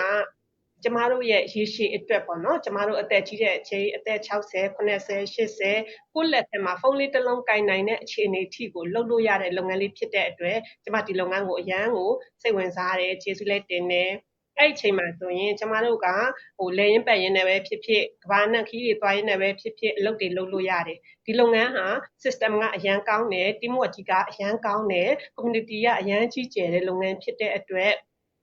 ကျမတို့ကဘယ်နေရာကိုသွားမျက်နှာငယ်စရာမလိုဘူးအချိန်ကုန်စရာမလိုဘူးကိုယ့်အတွက်ငွေကြေးတွေအမြောက်အများနဲ့အမြောက်အများရနိုင်တဲ့လုပ်ငန်းဖြစ်တဲ့အတွက်ကျမဟာဒီလုပ်ငန်းကိုပို့ပြီးတော့စိတ်ဝင်စားတယ်ပြီးတော့ကျမတို့မြန်မာနိုင်ငံမှာအခုလိုချိန်မှာဆိုရင်အရန်ကိုလုပ်ငန်းတွေကခက်ခဲကြတယ်လုပ်ငန်းရှင်ပဲဖြစ်ဖြစ်ဝန်ထမ်းပဲဖြစ်ဖြစ်ပေါ့နော်ဘယ်သူမဆိုပေါ့အားလုံးဟာခက်ခဲကြတယ်ဒါမြန်မာတွေမဟုတ်ပါဘူးဘာမှလည်းအဲ့လိုမျိုးတွေတကယ်ကို physically လုပ်ရတဲ့အလုပ်တွေတကယ်ကို investment လုပ်ရတဲ့အလုပ်တွေကအရန်ကိုခက်ခဲကြတယ်ခက်ခဲကြတော့ဒီလုပ်ငန်းလေးဟာဆိုရင်ကျမတို့ကတစ်ချိန်မဲ့ရင်းနှီးမြှုပ်နှံလို့ရတယ်နောက်ပိုင်းဆိုရင်ကိုဘာမှအရင် site ထုတ်စရာမလိုဘူးကိုယ့်တဲ့ဝန်ထမ်းစိတ်တွေမလိုဘူးမြင်နေရတွေမလိုဘူးကိုယ့်တဲ့ internet လေးနဲ့ဖုန်းလေးနဲ့ရှိုံနဲ့လုပ်လို့ရတဲ့လုပ်ငန်းဖြစ်တဲ့အတွက်ဒီလုပ်ငန်းလေးကိုလူတိုင်းကိုလေ့လာစေခြင်းနဲ့လုပ်စေခြင်းနဲ့ပြီးတဲ့ခါကျတော့ဒီရတဲ့ဝင်ငွေတွေနဲ့လူသားတစ်ယောက်ရဲ့အခွင့်အရေးတွေအနေနဲ့เนาะပတ်စံတွေကောင်းကောင်းသုံးမယ်ပြီးရင်ကျမတို့ကခီးတွေကောင်းကောင်းထွက်မယ်ကိုလူစရာတန်းစရာရှိတာတွေကိုအများအားလူတန်းနိုင်မယ်မရှိတဲ့လူတွေကိုကူညီနိုင်မယ်ဒီလိုမျိုးစိတ်ထားလေးတွေနဲ့လောက်ကြတဲ့အချိန်ကျရင်ကျမတို့တို့လူဖြစ်ကျိုးနဲ့တယ်လို့လည်းကျမခံစားရတယ်ရှင်အဲ့ဒါကြောင့်မို့ဒီလုပ်ငန်းလေးကိုအားလုံးပဲဝင်ရောက်ပထမအဆင့်အနေနဲ့ဝင်ရောက်လေ့လာပါဒုတိယအဆင့်အနေနဲ့အရှင်ယူပါတတိယအဆင့်အနေနဲ့ကတော့ business ID ယူပြီးတော့တစ်သက်လုံးကိုအတွက်စိတ်ချမ်းမြေ့စရာကောင်းတဲ့လုပ်ငန်းလေးတစ်ခုနဲ့ချမ်းချမ်းသာသာနဲ့အေးအေးဆေးဆေးလေးနဲ့နေထိုင်သွားကြပါလို့ကျွန်မတိုက်တွန်းညီပါတယ်ရှင်ဟုတ်ကျေးဇူးအများကြီးတင်ပါတယ်ဆရာမဟုတ်ကဲ့ပါအရာမဲ့ကျေးဇူးတင်တယ်လို့အခုမှဝင်းချယ်ရီပြောသွားတဲ့အတိုင်းမှာပဲပေါ့နော်ဒီလုပ်ငန်းကတော့ဒီလုပ်ငန်းလုပ်ချက်ဖြစ်ဘယ်ရာ life တွေရရှိလာတယ်တကယ်ပဲပေါ့နော်ကိုကလူချင်းတန်းချင်တယ်ကူညီချင်တယ်ဆိုလို့ရှိရင်တော့ဒီလုပ်ငန်းကတော့အကောင်းဆုံးပေါ့နော်အကောင်းဆုံးလုပ်ငန်းလို့လည်းပြောလို့ရပါတယ်လို့အခုချိန်မှာဆိုလို့ရှိရင်တော့ပေါ့နော်မြန်မာပြည်ကနေတကယ်ပဲဒီ digital business မှာအောင်မြင်နေတဲ့ပေါ့နော်ဆန်းဆန်းယူဆန်ကိုဖိတ်ခေါ်ပါတယ်သူဟာနဲ့သူပေါ့နော်မိတ်ဆက်ပေးသွားမှာဖြစ်ပြီးတော့ပေါ့နော်ဒီမှာနေလဲဘာအလုပ်လုပ်ကိုင်နေလဲပေါ့နော်ပြီးတဲ့ခါကျတော့ဒီလုပ်ငန်းကိုဘာကြောင့်ပေါ့နော်ဝင်ရောက်လုပ်ကိုင်ပြီးရွေးချယ်ရလဲဆိုတဲ့ဟာပြောပြပေးနော်ကိုဟာနဲ့ကို unmute လုပ်ပေးပြီးတော့ပေါ့နော်ဟုတ်ကဲ့ပါမင်္ဂလာပါရှင်ဆရာမကြီးကျမကိုပေါ့နော်အခုလိုပေါ့နော် global business လိုက်တော့မှာပေါ့နော်အခုလိုပြောကြားခွင့်ဖိတ်ခေါ်ပေးတယ်ဆရာမကိုလည်းကျမအရင်ကကျေးဇူးတင်ပါတယ်ရှင်ကျမနာမည်ကတော့ဆန်းဆန်းယူဆန်ဖြစ်ပါတယ်ကျမကတော့ပေါ့နော်ဇာလီကတော့ရခိုင်ပြည်နယ်အန်မျိုးပါအခုလက်ရှိမှာပေါ့နော် second stay အနေနဲ့နေပြည်တော်မှာနေထိုင်တာဖြစ်ပါတယ်ကျမကပေါ့နော်လက်ရှိမှာတော့ကျမဂရေဆန် concrete ထုတ်ပုံလုပ်ငန်းကိုလုပ်နေတာဖြစ်ပါတယ်ကျမကပေါ့နော်ဒီကိုယ့်ရဲ့ကိုယ်ပိုင်လုပ်ငန်းကိုလုပ်နေတာတစ်ပိုင်းနဲ့ပေါ့နော်ဒီ digital business ကို plan အနေနဲ့ဝင်ရောက်လုပ်ကိုင်ဆင်းဖြစ်ပါတယ်ဘာလို့ပေါ့နော်ကျမကဒီ digital business ကို plan အနေနဲ့ရွေးချယ်လုပ်ကိုင်ခဲ့တယ်လဲဆိုလို့ရှိရင်ကျမကပေါ့နော်ကျမကတော့ civil engineer တူဖြစ်တယ်ကျမ2000ကနေဒီ2019လောက်ထိကိုကျမ public administration of construction public work မှာကျမတာဝန်ထမ်းဆောင်ခဲ့ပြီးပဲပေါ့နော်ဆိုကျမဒီမိသားစုတွေနဲ့ကလေးတွေငယ်တွေနဲ့ရှိလာတဲ့အချိန်မှာကျမ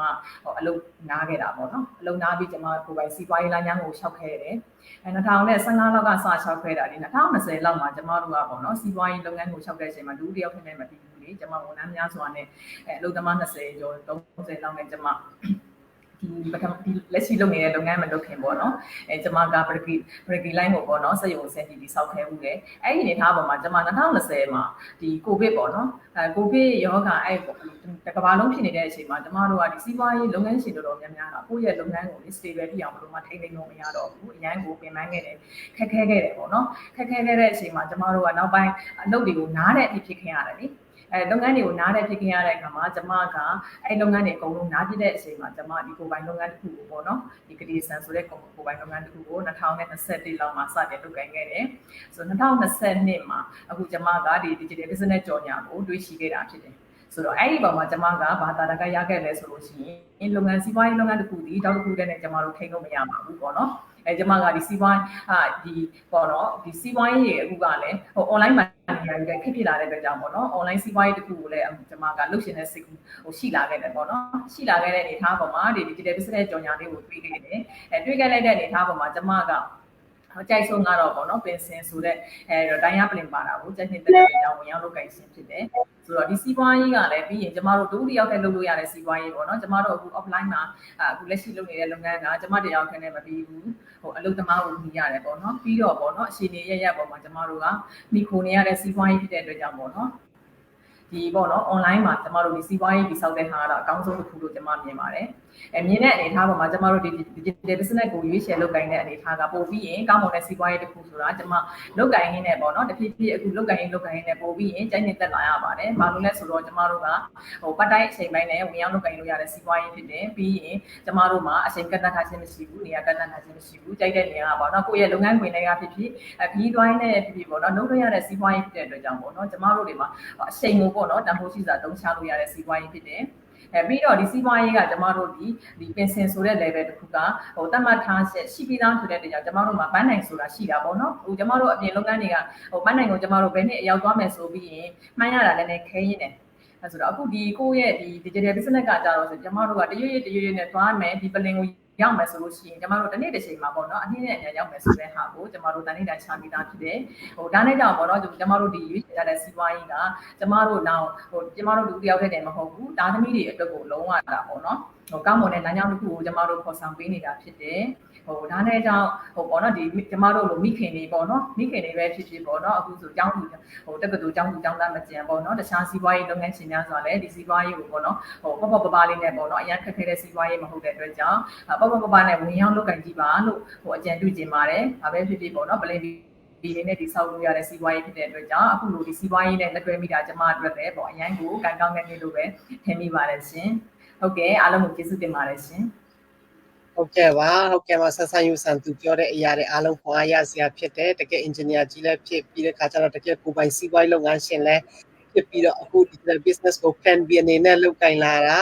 ာအခုဆိုလို့ရှိရင်တော့သူ့ရဲ့အိမ်မက်တွေတကယ်ပဲအကောင့်ထဲပေါ်တော့မှာဖြစ်တယ်ပေါ့နော်အရန်ကို excited ဖြစ်မိတယ်ဟုတ်ကဲ့ပါ congratulation ပါအခုချိန်မှာဆိုလို့ရှိရင်တော့တကယ်မြန်မာပြည်ကနေပေါ့နော်အောင်မြင်နေတဲ့နိုင်ငံခြားတင်မောသားလည်းဖြစ်တဲ့ပေါ့နော်ညီမခင်လွန်ဖိတ်ခေါ်ပါတယ်နော်အခုသူကနေသူ့ကိုသူမိတ်ဆက်ပေးသွားမှာပေါ့နော်ဒီမှာနေတယ်လက်ရှိပါတွေလှုပ်ကိုင်နေတယ်ပေါ့နော်ဒါဘာကြောင့်ဒီစီးပွားရေးလုပ်ငန်းလေးကိုဝင်ရောက်လုပ်ကိုင်တာလဲဆိုတဲ့ဟာလေးတွေသူပြောပြပေးမှာဖြစ်တယ်ဟုတ်ကဲ့ပါဟုတ်ကဲ့မင်္ဂလာပါဆရာမကျမနာမည်ကတော့ခင်မာလွင်ဖြစ်ပါတယ်မြန်မာပြည်ရန်ကုန်မြို့မှာနေထိုင်ပါတယ်ဆရာမကျမဒီ digital business လုပ်ငန်းကိုပတ်တိုင်းအနေနဲ့လုပ်ကိုင်နေတဲ့တယောက်လည်းဖြစ်ပါတယ်ကာနီဗယ်သင်းမောကုမ္ပဏီမှာလည်း full time အနေနဲ့လုပ်ကိုင်နေတဲ့လူတယောက်ဖြစ်ပါတယ်ကျမဒီ digital business လုပ်ငန်းကိုလုပ်ကိုင်ရတဲ့လူရဲ့ချက်ကတော့ဒီကျမတို့ဒီ2020မှာကိုဗစ်တွေဖြစ်တဲ့အတွက်ကျမတို့ရဲ့ဒီ operation တစ်ခုလုံးကရနာဝါရပေါ့နော်ရနာလာပြီးတော့ကျမတို့အိမ်ကိုပြန်ပြီးတော့တစ်နှစ်လောက်နားလိုက်ရတယ်ပေါ့နားလိုက်ရတဲ့အချိန်မှာဆီယမရဲ့နားလိုက်တဲ့အချိန်မှာကျမလုပ်ငန်းလေးတစ်ခုလောက်အိမ်မှာနေပြီးတော့လုပ်ငန်းလေးတစ်ခုလောက်လုပ်ကိုင်နေမယ်လုပ်ငန်းလေးကိုကျမအမြဲတမ်းရှာဖွေခဲ့တယ်ပေါ့နော်ဒီဆိုင်တွေပဲဖွင့်ရမလား online business လုပ်ပြီးတော့စီးပွားရေးပဲဈေးပဲရောင်းရမလားပေါ့နော်အဲ့ဒီလုပ်ငန်းကိုကျမအမြဲတမ်းရှာဖွေခဲ့တယ်2020မှာအဲ့လိုရှာဖွေနေနေ2022မှာဆီယမရဲ့ကြော်ညာလေးပေါ့နော် online ကျမတွေ့ခဲ့တယ်ပေါ့နော်တွေ့တဲ့နဲ့ကျမရဲ့ကြော်ညာလေးကိုတွေ့ပြီးတော့ကျမစိတ်ဝင်စားတယ်ပေါ့နော်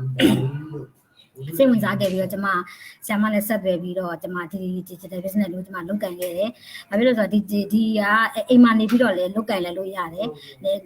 ဈေးရောင်းစရာလည်းမလိုဈေးဝယ်စရာလည်းမလိုကိုသွားတဲ့နေရာမှာဖုန်းတစ်လုံးရှိနေပေါ့နော်ဒီလုပ်ငန်းကိုလုပ်ကိုင်လို့ရတယ်ဆိုတော့ကျမတို့အတွက်ကျမတို့လိုနဲ့သွားနေတဲ့လူတွေအတွက်ပေါ့နော်ဒီ internet line လေးရှိလို့ရှိရင်ကိုအားတဲ့အချိန်မှာလုပ်ကိုင်လည်းရတဲ့လုပ်ငန်းလေးမို့လို့ကျမဒီ digital business လုပ်ငန်းကျမဝင်ရောက်လုပ်ကိုင်နေဖြစ်ပါတယ်ဒါအောင်လုပ်ကိုင်ရမယ်ကျမမှာတိုးတက်မှုတွေအများကြီးရှိပါတယ်အများဆိုကျမဒီ Facebook တွေဆိုတဲ့နိုင်ငံခြားလာသွားနေရတာတိတ်ပြီးတော့ဘယ်လိုကောင်းလဲကျွန်တော်ညညမတုံးတက်အခုဆိုလို့ရှိရင်ဒီ Facebook ကိုနည်းနည်းပါးပါအရင်ကတက်ဆိုင်ကျန်ကျန်ဒီမှာတုံးတက်လာတယ် နောက်ပြီးတော့ဒီကျမတို့တယောက်နဲ့တယောက်ကဘာလုံးမှရှိတဲ့ဒီမိတ်ဆွေအပေါင်းအသင်းတွေလည်းတိုးတက်လာတယ်ဤပညာလည်းတိုးတက်လာတယ်အရင်တော့ဆိုကွန်ပျူတာဆိုအရင်တော့ပိတ်တာဘာမှဟိုကျွမ်းကျင်မသုံးတတ်ဘူးအခုဆိုလို့ရှိရင်ကွန်ပျူတာဘိုင်းတွေဒီဤပညာဘိုင်းတွေနည်းနည်းပါကျွမ်းကျင်သုံးတက်လာတယ်နောက်ကောင်းမွန်တဲ့ဒီဖွဲ့စည်းနဲ့လည်းတွေ့ခဲ့ပေါ့နော်အဲ့တော့ဒီစီးပွားရေးကိုလောက်ရတဲ့အတွက်ကျွန်မအရန်လဲဟိုဖြစ်ပါတယ်နောက်တစ်ခုကတော့ဒီစီးပွားရေးမှာပင်စင်ရနိုင်နေဆိုတဲ့အကျက်ကိုလည်းကျွန်မစိတ်ဝင်စားတယ်ပေါ့နော်အများတဲ့ကိုကနိုင်ငံရေးချောက်သွားပြီးတော့အလုံးမလုံးနိုင်တကယ်ဒီကျွန်မအလုံးမလုံးနိုင်ပေါ့နော်အသက်ကြီးလာလို့ရှိရင်အိမ်ကနေပြီးတော့ဒီ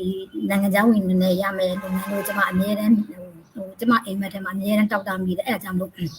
ဒီလုပ်ငန်းလေးကိုဆရာမနဲ့ဆက်သွယ်ပြီးတော့ဝင်ရောက်လုပ်ကိုင်နေတာဖြစ်ပါတယ်ဆရာမဟုတ်ကဲ့ပါဟုတ်ကဲ့အများမဲကျေးဇူးတင်ပါတယ်ဟုတ်ကဲ့ညီမသူပြောသွားတဲ့အတိုင်းမှာပဲသူကပေါ့နော်ဒီCarnival တင်မောကုမ္ပဏီမှာနိုင်ငံခြားတင်မောသားတယောက်လည်းဖြစ်ပြီးတင်မောသူပေါ့နော်တယောက်လည်းဖြစ်ပြီးတော့တကယ်ပဲအမြဲတမ်းပေါ့နော်သူ့ဘဝကိုပေါ့နော်တိုးတက်အောင်မြင်အောင်အမြဲတမ်းစူးစမ်းနေတဲ့သူတယောက်ဖြစ်တယ်။ဒါကြောင့်အခု solution digital business မှာလည်းပဲသူမျှော်မှန်းထားတဲ့အတိုင်းပဲပေါ့နော်အခုဘယ်နေရာပဲရောက်သူက solution တော့အခုစီးပွားရေးပေါ့နော် online စီးပွားရေးကိုယ်ပိုင်လုပ်ငန်းရှင်တယောက်ဖြစ်နေပြီးစီးပွားရေးရှိနေတဲ့သူဖြစ်တဲ့အတွက် congratulation ပါနော်ညီမခင်လည်းဟုတ်ကဲ့ပါအခုချိန်မှာ solution တော့ညီမပြကနေနောက်တစ်ယောက် business owner လည်းဖြစ်တယ်အများအောင်မြင်နေတဲ့ပေါ့နော်မတင်လေးကိုဖိတ်ခေါ်တယ်မတင်လေးကိုအနေကိုမိတ်ဆက်ပေးပြီးတော့ပေါ့နော်ဘယ်မှာနေတယ်လဲပြီးတဲ့ခါကျတော့ဘာကြောင့်ဒီစီးပွားရေးလုပ်ငန်းလေးကိုဝင်ရောက်လုပ်ကိုင်ခြင်းလဲလက်ရှိဘာလုပ်နေလဲဆိုတဲ့ဟာလေးတွေပြောပြပေးပါနော်ဟုတ်ကဲ့အားလုံးမင်္ဂလာပါရှင်ကျွန်မကတော့တင်လေးပါဒီ digital business မှာအခုလက်ရှိလုပ်ကိုင်နေတဲ့ခလေးသမီးတရားရဲ့မိခင်လည်းဖြစ်ပါတယ်ဒီအလုပ်ကိုဟိုဒီစတင်တွေ့ရှိတာကတော့ပေါ့နော်ကျွန်မကတော့NGO လုပ်တစ်ခုမှဝင်လုပ်နေနေကျွန်မရဲ့တနေချင်းကနေတဆင့်တာကျွန်မသိရှိရဖြစ်တယ်ပေါ့နော်ကျွန်မကဒီလုပ်တွေမလုပ်ခင်တော့ကဒီ construction မှာconstruction လောကမှာကျွန်မ12နှစ်လောက်engineer အနေနဲ့ဝင်ရောက်လုပ်ကိုင်ခဲ့တယ်ပြီးတော့ကျွန်မက NGO လုပ်ငန်းမှာ10နှစ်ကျော်လောက်လုပ်ကိုင်ခဲ့တယ်အဲ့လို10နှစ်ကျော်ကာလတွင်ရဲ့နောက်ဒီ12နှစ်ကျော်နှစ်20နီးပါးမှာကျွန်မကနေရာပေါင်းစုံကိုလည်းရောက်ခဲ့တယ်ကိုမြန်မာပြည်မှာဆိုလည်းအဲ့လိုပြည်နယ်ပေါင်းစုံရောက်ခဲ့တယ်အလုပ်တွေကိုလည်းအဲ့လိုမျိုးခက်ခဲပေါ့နော်သွားရတယ်တကယ်လမ်းခီးခက်ခဲတဲ့နေရာတွေကိုလည်းကျွန်မရောက်ခဲ့ပြီပေါ့နော်အဲ့လိုဆိုတော့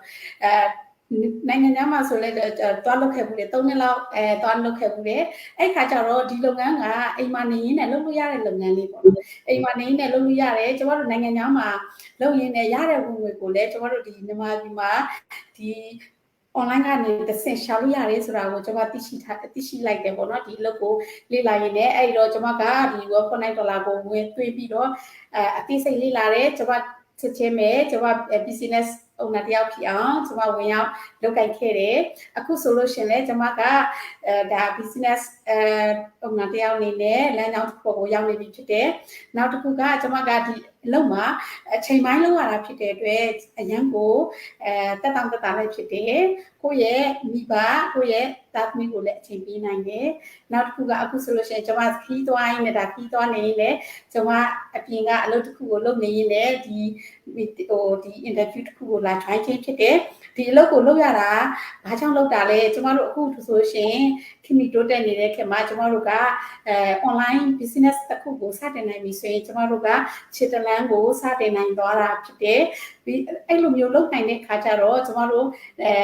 နောက်ပိုင်းကျလို့ရှိရင်အရန်ကိုဒီ online business ကအရန်ကိုအရှိကိုရောက်လာမှာဖြစ်တယ်အဲ့ခါကျတော့ကျမတို့ချိုးတင်ပြီးတော့စတင်နိုင်ပြီဖြစ်တဲ့အတွက်ကျမတို့ကအောင်မြင်မှုရာခြေလမ်းကိုလန့်နေပြီဖြစ်တယ်ပေါ့နော်ဆိုတော့နောက်တစ်ခုကကျမကဒီလုပ်ငန်းကိုဘာကြောင့်လုပ်ကြလဲဆိုတော့ကိုကြိုက်တဲ့ပုံစံကိုချုပ်ကင်မဲ့တူမရှိဘူးကိုကြိုက်တဲ့နေရာကိုကြိုက်တဲ့ပုံစံမျိုးစုံနဲ့ကျမတို့ကြော်ညာနိုင်တယ်နောက်ပြီးဒီကြော်ညာဖို့အတွက်လည်းကျမတို့ကိုကောင်းမွန်တဲ့ training တွေလည်းအများကြီးပေးထားတယ်ကျမတို့ကိုပံ့ပိုးပေးတဲ့ပတ်ဝန်းကျင်ကလည်းဒီပတ်ဝန်းကျင်ကလည်းအရန်ကိုနှွေးထွေးတဲ့မိသားစုတစ်ခုလိုပဲဖြစ်တယ်အဲ့ဒီအတွက်ကျမကအရန်ကိုကျင်းနေရတယ်ပျော်ရွှင်ရတယ်အဲ့ဒီလုပ်ငန်းကိုလုပ်ကိုင်ပြီးတော့လေကျမက အောင်မြင်တဲ့ခုအောင်မြင်ပြီးသွားပြီဖြစ်တဲ့ဆီယမတို့လို့ဆိုတော့ဒါအိမ်ဘိုးကားဖို့အကုန်လုံး pay off လုပ်နိုင်သွားပြီကျွန်တော်တို့လည်းဆီယမလို့တနေ့ချရင်ဒီအောင်မြင်တဲ့လမ်းကြောင်းတစ်ခုပေါ်ကိုရောက်မယ်လို့ကိုယုံကြည်ထားကြတယ်ဒီ business ကိုလုတ်ကင်နေတဲ့ business ညီကိုမောင်မတွေအားလုံးကလည်းဒီလမ်းကြောင်းတစ်ခုပေါ်ကိုရှောင်လန်းနေကြတာဖြစ်တယ်အဲ့ဒီအတွက်ဒီ digital business ကိုဝင်ရောက်လေ့လာကြည့်ပါလေ့လာပြီးတော့အသေးစိတ်နော်ကိုလိုလုတ်ကင်နိုင်လဲဆိုတဲ့ဟာမျိုးကိုလေ့လာပြီးသွားပြီဆိုရှင် business owner တယောက်ဖြစ်အောင်ဆက်ဆောင်ကြပါလို့အားပေးချင်ပါတယ်အဲ့ဒီအတွက်ကိုလည်းကျမတို့ဒီ business မိသားစုများလည်းအားလုံး welcome ဖြစ်ပါတယ်အားလုံးကျေးဇူးတင်ပါတယ်နော်ကမ္ဘာချက် ဟုတ်ကဲ့ပါအရာမဲကျေးဇူးတင်ပါတယ်ဒီနေ့ပေါ့နော်မတင်လေးသူပြောသွားတဲ့အရာတွေအရာမဲခွန်အားရစရာခြင်းအားရစရာကောင်းတယ်ပေါ့နော်သူလည်းပေါ့နော်အရန်ကိုမိသားစုဘဝတွေတိုးတက်ဖို့ရအတွက်ကိုပေါ့နော်တကယ်ပဲစူးစမ်းပြီးတော့ပေါ့နော်အလုပ်တွေတစ်ခုတည်းမကဘူးပေါ့နော်နှစ်ခုသုံးခုအဲ့လိုမျိုးလုပ်ကင်နေတာဖြစ်တယ်ပေါ့နော်တကယ်ပဲပေါ့နော်ကျမတို့ဒီအားကြရတဲ့ပေါ့နော်မိခင်ကောင်းတစ်ယောက်ဖြစ်ပါတယ်လို့ပေါ့နော်နောက်တစ်ယောက်အနေနဲ့ဆိုလို့ရှိရင်တော့ပေါ့နော်ညီမဝဝကိုဖိတ်ခေါ်ပါတယ်သူကနေဆိုလို့ရှိရင်တော့သူဟာနဲ့သူပေါ့နော်မိတ်ဆက်ပေးသွားမှာဖြစ်တယ်ဗမာနေတယ်လဲပြီးတဲ့ခါကျတော့ဘာလုပ်လက်ရှိလုပ်ကင်နေတယ်လဲဘာကြောင့်ဒီစီးပွားရေးလုပ်ငန်းလေးကိုလုပ်ကင်လဲဆိုတဲ့ဟာလေးတွေအမြုပ်လုပ်ပေးပြီးတော့ပြောပြသွားမှာဖြစ်ပါတယ်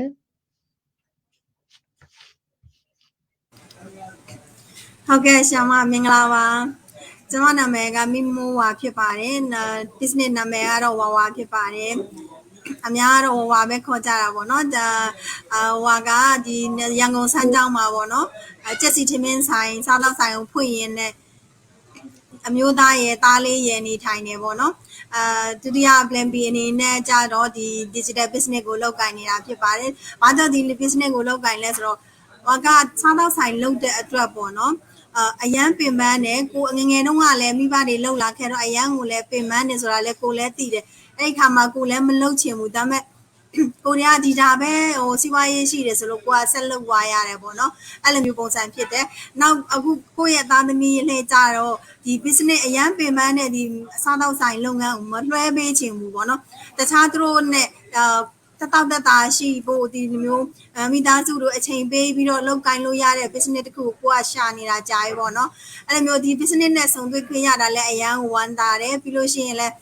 လမ်းဖောက်ပေးတဲ့ဆရာမတို့ကိုလည်းအရန်ကိုကျေးဇူးတင်တယ်ပေါ့နော်ဒီမြန်မာပြည်သားတွေသိအောင်လို့ဆရာမတို့ကနေစပြီးလုပ်လာပေးတဲ့အတွက်အရန်ကိုကျေးဇူးတင်တယ်အခုဒီ business ကိုလောက်ရတာလည်းအရန်ကိုလည်းပျော်တယ်ပေါ့နော်ဒီ positive thinking တွေပဲတွေးတဲ့ပါနာတွေနဲ့စုံစည်းခွင့်ရတယ်ပေါ့နော်သူတို့တွေအမြဲတမ်းမိုးလင်းလာတာနဲ့ကိုမင်္ဂလာရှိတဲ့စကားတွေနဲ့ပဲအမြဲတမ်းကြားနေရတော့မင်္ဂလာရှိတယ်ပေါ့နော်စိတ်လည်းချမ်းသာတယ်ပြီးတော့ကိုယ့်ရဲ့သားသမီးတွေအတွက်ပေါ့နော်ဒီသူတို့တွေကိုလက်စိတ်ကမ်းဖို့လဲအရန်ကိုတင့်တော်တဲ့အလုပ်ဖြစ်တဲ့အတွက်ပေါ့နော်အခုဝါတို့ဒီလိုမျိုးလုပ်နေတဲ့အလုပ်ကတက်တာရှိတဲ့အတွက်ပေါ့နော်သူတို့တွေမပင်ပန်းတော့ဘူးကိုလက်လွှဲဖို့လည်းအရန်ကိုအဆင်ပြေတဲ့အလုပ်ဖြစ်တဲ့အတွက်သူတို့အတွက်လည်းမပင်ပန်းဘဲနဲ့ပေါ့နော်သူတို့အတွက်လမ်းဖောက်ပေးတဲ့အတွက်ပေါ့နော်နောက်ထပ်သူတို့တွေကရှောက်ဝါရုံပဲပေါ့နော်အခုဆရာမတို့ဘာတို့ကိုလမ်းဖောက်ပေးတယ်မျိုးအခုကိုယ့်ရဲ့သားသမီးကိုလည်းလမ်းဖောက်ပေးလိုက်တော့သူတို့တွေဆက်ရှောက်ဝါရုံပဲပေါ့နော်အရန်ကိုအဆင်ပြေတယ်ပြီးတော့သူတို့ပို့ပြီးတော့ဒီဖုန်းတွေနဲ့သူတို့ရင်းနှီးမှုရှိတော့လေသူတို့အတွက်လုံးဝမခက်ခဲဘူးဆိုတာယုံကြည်တယ်ပြီးလို့ရှိရင်လည်းဆရာမတို့လိုမျိုးပေါ့နော်ဗာလဲဒီအိမ်မိုးတွေကားမိုးတွေ pay off နိုင်တဲ့ဆိုတော့ဘာတို့လိုမျိုးပေါ့နော်ဆိုင်တွေငားပြီးလောက်ရတဲ့အတွက်ပေါ့နော်ဒါအရန်ကိုပင်ပန်းတယ်ပေါ့နော်အဲ့ဒီအတွက်အရန်ကိုရုန်းကန်ရတယ်ပေါ့နော်ကိုယ့်ရဲ့ဆိုင်ကန်ကိုပိုင်ဆိုင်ကန်ကိုပိုင်အိမ်လေးနဲ့အဲ့လိုမျိုးလေးတွေလိုချင်တယ်ကိုယ့်ရဲ့သားသမီးတွေကိုပေါ့နော်သူများမျက်နှာသူများရှေ့မှာမျက်နှာမငယ်ရအောင်အဲ့လိုမျိုးလေးထားချင်တယ်ပေါ့နော်ပြီးလို့ရှိရင်လည်းဒီလိုမျိုးအတိုင်းဝိုင်းကောင်းထဲမှာကိုယ့်ရဲ့သားသမီးကိုတွန်းပို့ချင်တယ်ပေါ့နော်အဲ့လိုမျိုးကြောင့်ဖြစ်ပါတယ်ဆရာမကျေးဇူးတင်ပါတယ်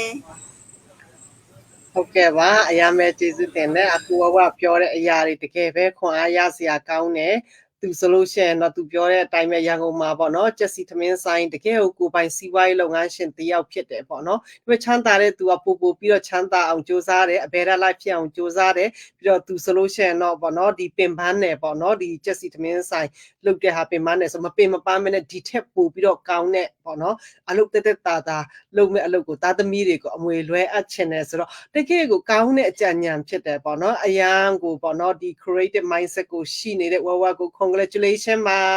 အရန်ပဲ welcome နဲ့အရန် proud ဖြစ်ပါတယ်လို့ဟုတ်ကဲ့ပါအခုချိန်မှာဆိုလို့ရှိရင်တော့ပေါ့နော်ဒီအမေရိကနေဒီ business ကို join ပြီးတော့အခုချိန်မှာအောင်မြင်နေတဲ့ပေါ့နော်ဒီကရားလူမျိုးထဲမှာအောင်မြင်နေတဲ့ညီမလဖရီလာသူကိုဖိတ်ခေါ်ပါတယ်လို့အခုချိန်မှာဆိုလို့ရှိရင်တော့သူကနေကိုဟာနဲ့ကိုအမြုပ်လုပ်ပေးပြီးတော့နာမည်နေပေါ့နော်ဘာနာမည်နေမိတ်ဆက်ပေးမယ်ဘာလောက်ကင်လုပ်နေလဲဆိုတဲ့ဟာဘာကြောင့်ဒီစီးပွားရေးလုပ်ငန်းကိုလုပ်ချင်တာလဲဆိုတဲ့ဟာပြောပြသွားမှာဖြစ်ပါတယ်ကိုဟာနဲ့ကိုအမြုပ်အရင်လုပ်ပေးနော် ဟုတ်ကဲ့အားလုံးမင်္ဂလာပါဆရာမရေကျေးဇူးအများကြီးတင်တယ်ဒီလိုမျိုးဖိတ်ခေါ်တာကျေးဇူးအများကြီးတင်ပါတယ်ဘာဖြစ်လဲဆိုတော့ဒီအလုပ်ကျမကဒီအမေရိကမှာနေထိုင်တယ်တာသမီတွေ၄ယောက်ရှိတယ်နောက်ပြီးတော့ကျမဒီအမေရိကမှာရောက်လာနေတာ10နှစ်ကျော်15နှစ်တော့ရှိပြီဒါပေမဲ့ကျမဒီအလုပ်ဘာဖြစ်လို့စိတ်ဝင်စားနေတာလဲဆိုတာကျမကအေးမှာနေပြီးအစကအလုပ်လုပ်တယ်နောက်ပြီးတော့ကျမမှာဒါရန်တစ်ခုရှိတယ်လေလဲကျိုးတယ်နောက်ပြီးတော့ကားတိုက်မိခါကြတော့နောက်ပိုင်းမှာအလေးမမနိုင်တော့ခါကြတော့အဲ့ဒီအေးထဲမှာနေပြီးမှကလေးထေးပြီးအဲ့ဒီ website မှာကြည့်ပြီးမှကျမရေးထည့်လိုက်တယ်အင်္ဂလိပ်လိုကောမတတ်ပေမဲ့လည်းကျမစူးစမ်းပြီးမှအင်္ဂလိပ်လိုနဲ့ရေးထည့်တယ်ဘယ်လိုလုပ်လိုက်လဲဆိုတာအေးမှာနေပြီးအလုပ်လုပ်ရရှိတဲ့ဟာကိုတွေ့ရှိလို့ရှိကျမလှုပ်လို့ရှိကောင်းမယ်ထင်တယ်လို့ကျမအဲ့လိုမျိုးစိတ်စားနေလို့ကျမအဲ့ဒါကိုရေးထည့်ပြီးမှရေးတတ်မတတ်အဲ့လိုမျိုးရေးထည့်ပြီးမှဆရာမGrace လား Grace သူကြော်ညာတဲ့ဟာကိုကျမတွေ့တယ်တွေ့ခါကျတော့ကျမလည်းဝေလို့ချင်တယ်ဒါပေမဲ့ကျမဝေလို့မလားလို့ထင်နေကျမလည်းစိတ်ကဆိုဝေဆိုပါဖြစ်တာပေါ့နော်တချို့လူတွေကပြောတာပေါ့ကျမတငယ်ချင်းမဝေခင်မှာကျမတငယ်ချင်းတွေတော့မဲကြည့်တာပေါ့ဒီဟာလေးတကယ်ဟုတ်မယ်ထင်တယ်အိမ်မှာနေပြီးမှအလုပ်လုပ်တယ်ဆိုတာစိတ်ဝင်စားတယ်တအားကောင်းတယ်လို့ကျမတငယ်ချင်းတွေမိတ်ခါကြတော့ပြောတယ်မဟုတ်ဘူးနေညာတယ်ဘာညာတယ်တို့တော့အဲ့လိုမျိုးပြောတယ်ဒါပေမဲ့ကျမတော့မယုံဘူးကျမတကယ်စိတ်ဝင်စားတယ်ကျမဖြစ်လဲကျမအတွက်ကောင်းတယ်လို့ကျမအဲ့လိုမျိုးပြောတာပေါ့နော်အဲ့လိုမျိုးပြောခါကြတော့ကျမလည်း6လနေနဲ့ကျမကိုလိမြန်ကိုကြော်ညာတဲ့ဟာလဲကျမလည်းပြတွေ့တယ်နောက်ဆရာမကခုနဆရာမလည်းတို့ကြင်ညာတဲ့ဟာလဲအကလို့တွေ့နေခါကြတော့ကျမလည်းစိတ်အထက်တာရှိတယ်ပေါ့နော်နောက်ပြီးတော့ကျမမဖြစ်မနေကျမလည်းဝေလဲမှာပဲမဲလဲမှာပဲလှုပ်လဲမှာပဲလို့ဘာဖြစ်လဲဆိုကျမလှုပ်ရှာနေတာဒါတွေပဲဒါဖျားပေးတဲ့အလုပ်ပဲဖြစ်မထင်နဲ့လို့ကျမအဲ့လိုမျိုးစိတ်အဲ့လိုမျိုးရှိနေခါကြတော့ကျမလည်းတကယ်လည်းဝေလိုက်တယ်အဲ့တော့ training website မှာဝေကြည့်လိုက်ခါကြတော့ဘယ်လိုပြောမလဲညရောနေ့ရောအဲ့လိုမပျော်တော့လေတအားပျော်လို့နောက်ပြီးတော့ဒါကျမအတွက်ဖြစ်တယ်ဆိုပြီးမှကျမလည်းစိတ်လည်းတအားပျော်လို့အေးမပျော်တော့တညလုံးနားထော်တယ်အေးပျော်ပြီးဆိုလို့ရှိရင်ပြန်နှုံးလာလဲဆိုလို့ရှိရင်လည်းပို့ပြီးဘယ်လိုမျိုးပြပြီးနားထော်ချေစိတ်ရှိခါကြတော့ကျမလည်းနေ့တိုင်းနားထော်တယ်နားထော်ခါကြတော့ကျမလည်းမဟုတ်ဘူးကျမတကယ်ခွချစ်ခေါ်ပြီးမှကျမလှုပ်ရမယ်ဝယ်ရမယ်ဒီဟာကိုတဲ့ကျမပြောပြီးတော့ကျမမက်ထိုပြောပြနေဆရာမတို့ခွချစ်ခေါ်ပြီးမှအပွင့်မဲ့လှုပ်ပြီးတဲ့နောက်ပိုင်းမှာတကယ်ကိုကျမလည်းရားနေတာဒီဟာကိုလှုပ်တာကျမဘယ်လိုပြောမလဲကျမရဲ့အတွက်ပေါ့နော်ကျမအကောင်းဆုံးဖြစ်နေလို့ကျမလည်းရွေးချယ်လိုက်တာဒါကြောင့်မလို့ကျမလည်းမျော်လင့်ချက်ရင်မချက်အများကြီးလာမယ့်အနာဂတ်အတွက်ဆိုလို့ရှိရင်တော့ကျမနဲ့ကျမမိသားစုဘယ်လောက်အထိမျော်လင့်ချက်ရှိမလဲကောင်းလာမလဲဆိုတာကျမပါတယ်ရှိအတိုက်ဘယ်လိုပြောမလဲပမာလိုလဲကောင်းမလဲမကြွားကြည့်လို့ sorry ပါနော်ကျမလည်းပါတယ်ရှိတဲ့အတိုက်ကျမရအောင်ယူမယ်လို့ကျမမျှော်လင့်ထားတယ်နောက်ပြီးတော့လုံနိုင်မယ်လို့ကျမမျှော်လင့်ထားတယ်ဘာဖြစ်လဲဆိုအခုကစပဲ step by step ပါနော်အခုမှ level 1ပဲကို step ဖြစ်နေသေးလို့ကျမလည်းအခုလို့လဲမကြွားကြည့်သေးတော့ပါဒါတွေပဲရှိပါတယ်ကျေးဇူးအများကြီးတင်ပါတယ်ဆရာမတို့ ဟုတ်ကဲ့ပါအရာမဲ့ကျေးဇူးတင်ပါတယ်လို့ဟုတ်တယ်သူလည်းကလေးမိခင်ပြီးရင်ဘဝတိုးတက်ဖို့ရအတွက်ပေါ့နော်အခွင့်အလမ်းတိုးတက်ဖို့ရအတွက်လိုက်ရှာနေတဲ့သူဘုရားသခင်ကလည်းပေါ့နော်အခွင့်အလမ်းကိုရှာတဲ့လူအခွင့်အလမ်းကိုပေးတွေ့စေတာဖြစ်တယ်ဆိုတော့တကယ်ကိုအခုဆိုလို့ရှိရင်အောင်မြင်နေတဲ့ business လုပ်ငန်းရှင်တယောက်ဖြစ်ပါတယ် congratulation ပါအခုချိန်မှာနောက်ဆုံးပေါ့နော်မြန်မာပြည်နေဒီ digital လောကမှာအရာအောင်မြင်နေတဲ့ပေါ့နော်မခင်ကျူခိုင်ကိုဖိတ်ခေါ်ပါတယ်ပေါ့နော်သူကကိုယ့်အနေကို unmute လုပ်ပေးပြီးတော့ပေါ့နော်နာမည်နေပြောပြမယ်ပြီးတော့ဘယ်မှာနေတယ်လဲဘာလုပ်ကိုင်နေတယ်လဲပေါ့နော်ဘာကြောင့်ဒီစီးပွားရေးလုပ်ငန်းကိုလုပ်ကိုင်ပြီးရွေးချယ်ရလဲဆိုတာပြောပြသွားမှာဖြစ်ပါတယ်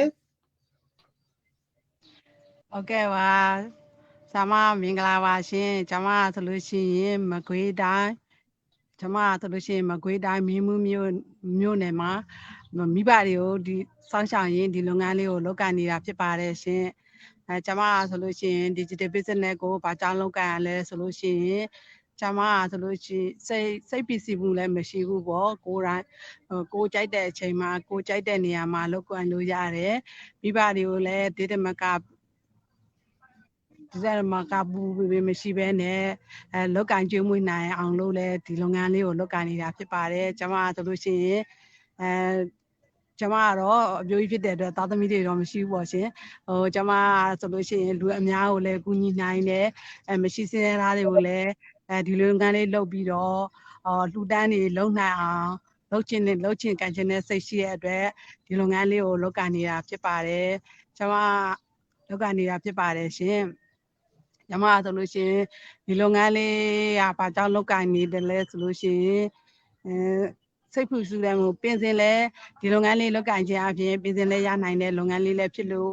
ဒီလုပ်ငန်းလေးကိုလုပ်ကိုင်ခြင်းတာဖြစ်ပါတယ်ရှင်ဆရာမကျေးဇူးတင်ပါတယ်ရှင်ဆရာမကြီးဟုတ်ကဲ့ပါအရာမဲ့ကျေးဇူးတင်ပါတယ်လို့ပေါ့နော်တကယ်ပဲလူချင်းလို့တန်းချင်းလို့ပေါ့နော်ကူညီချင်းလို့ကိုဒီ business လုပ်ငန်းကို join လာတာဖြစ်တဲ့အတွက်လို့ insana ပြေဝပါစေပြီးတော့ဒီလုပ်ငန်းမှာလည်းပို့ပြီးတော့အောင်မြင်ပါစေလို့เนาะအခွင့်အလမ်းရှာတဲ့လူကိုဘုရားသခင်ကလည်းအခွင့်အလမ်းတွေကိုပေးတွေ့စေတာဖြစ်တယ်နောက်ဆုံးမှာကျမလည်းပေါ့နော်ဘာကြောင့်ဒီစီးပွားရေးလုပ်ငန်းကိုကျမရွေးချယ်ပြီးတော့လုပ်ကိုင်နေရတာလဲဆိုတဲ့ဟာလေးကိုပြောပြပေးမယ်ပေါ့နော်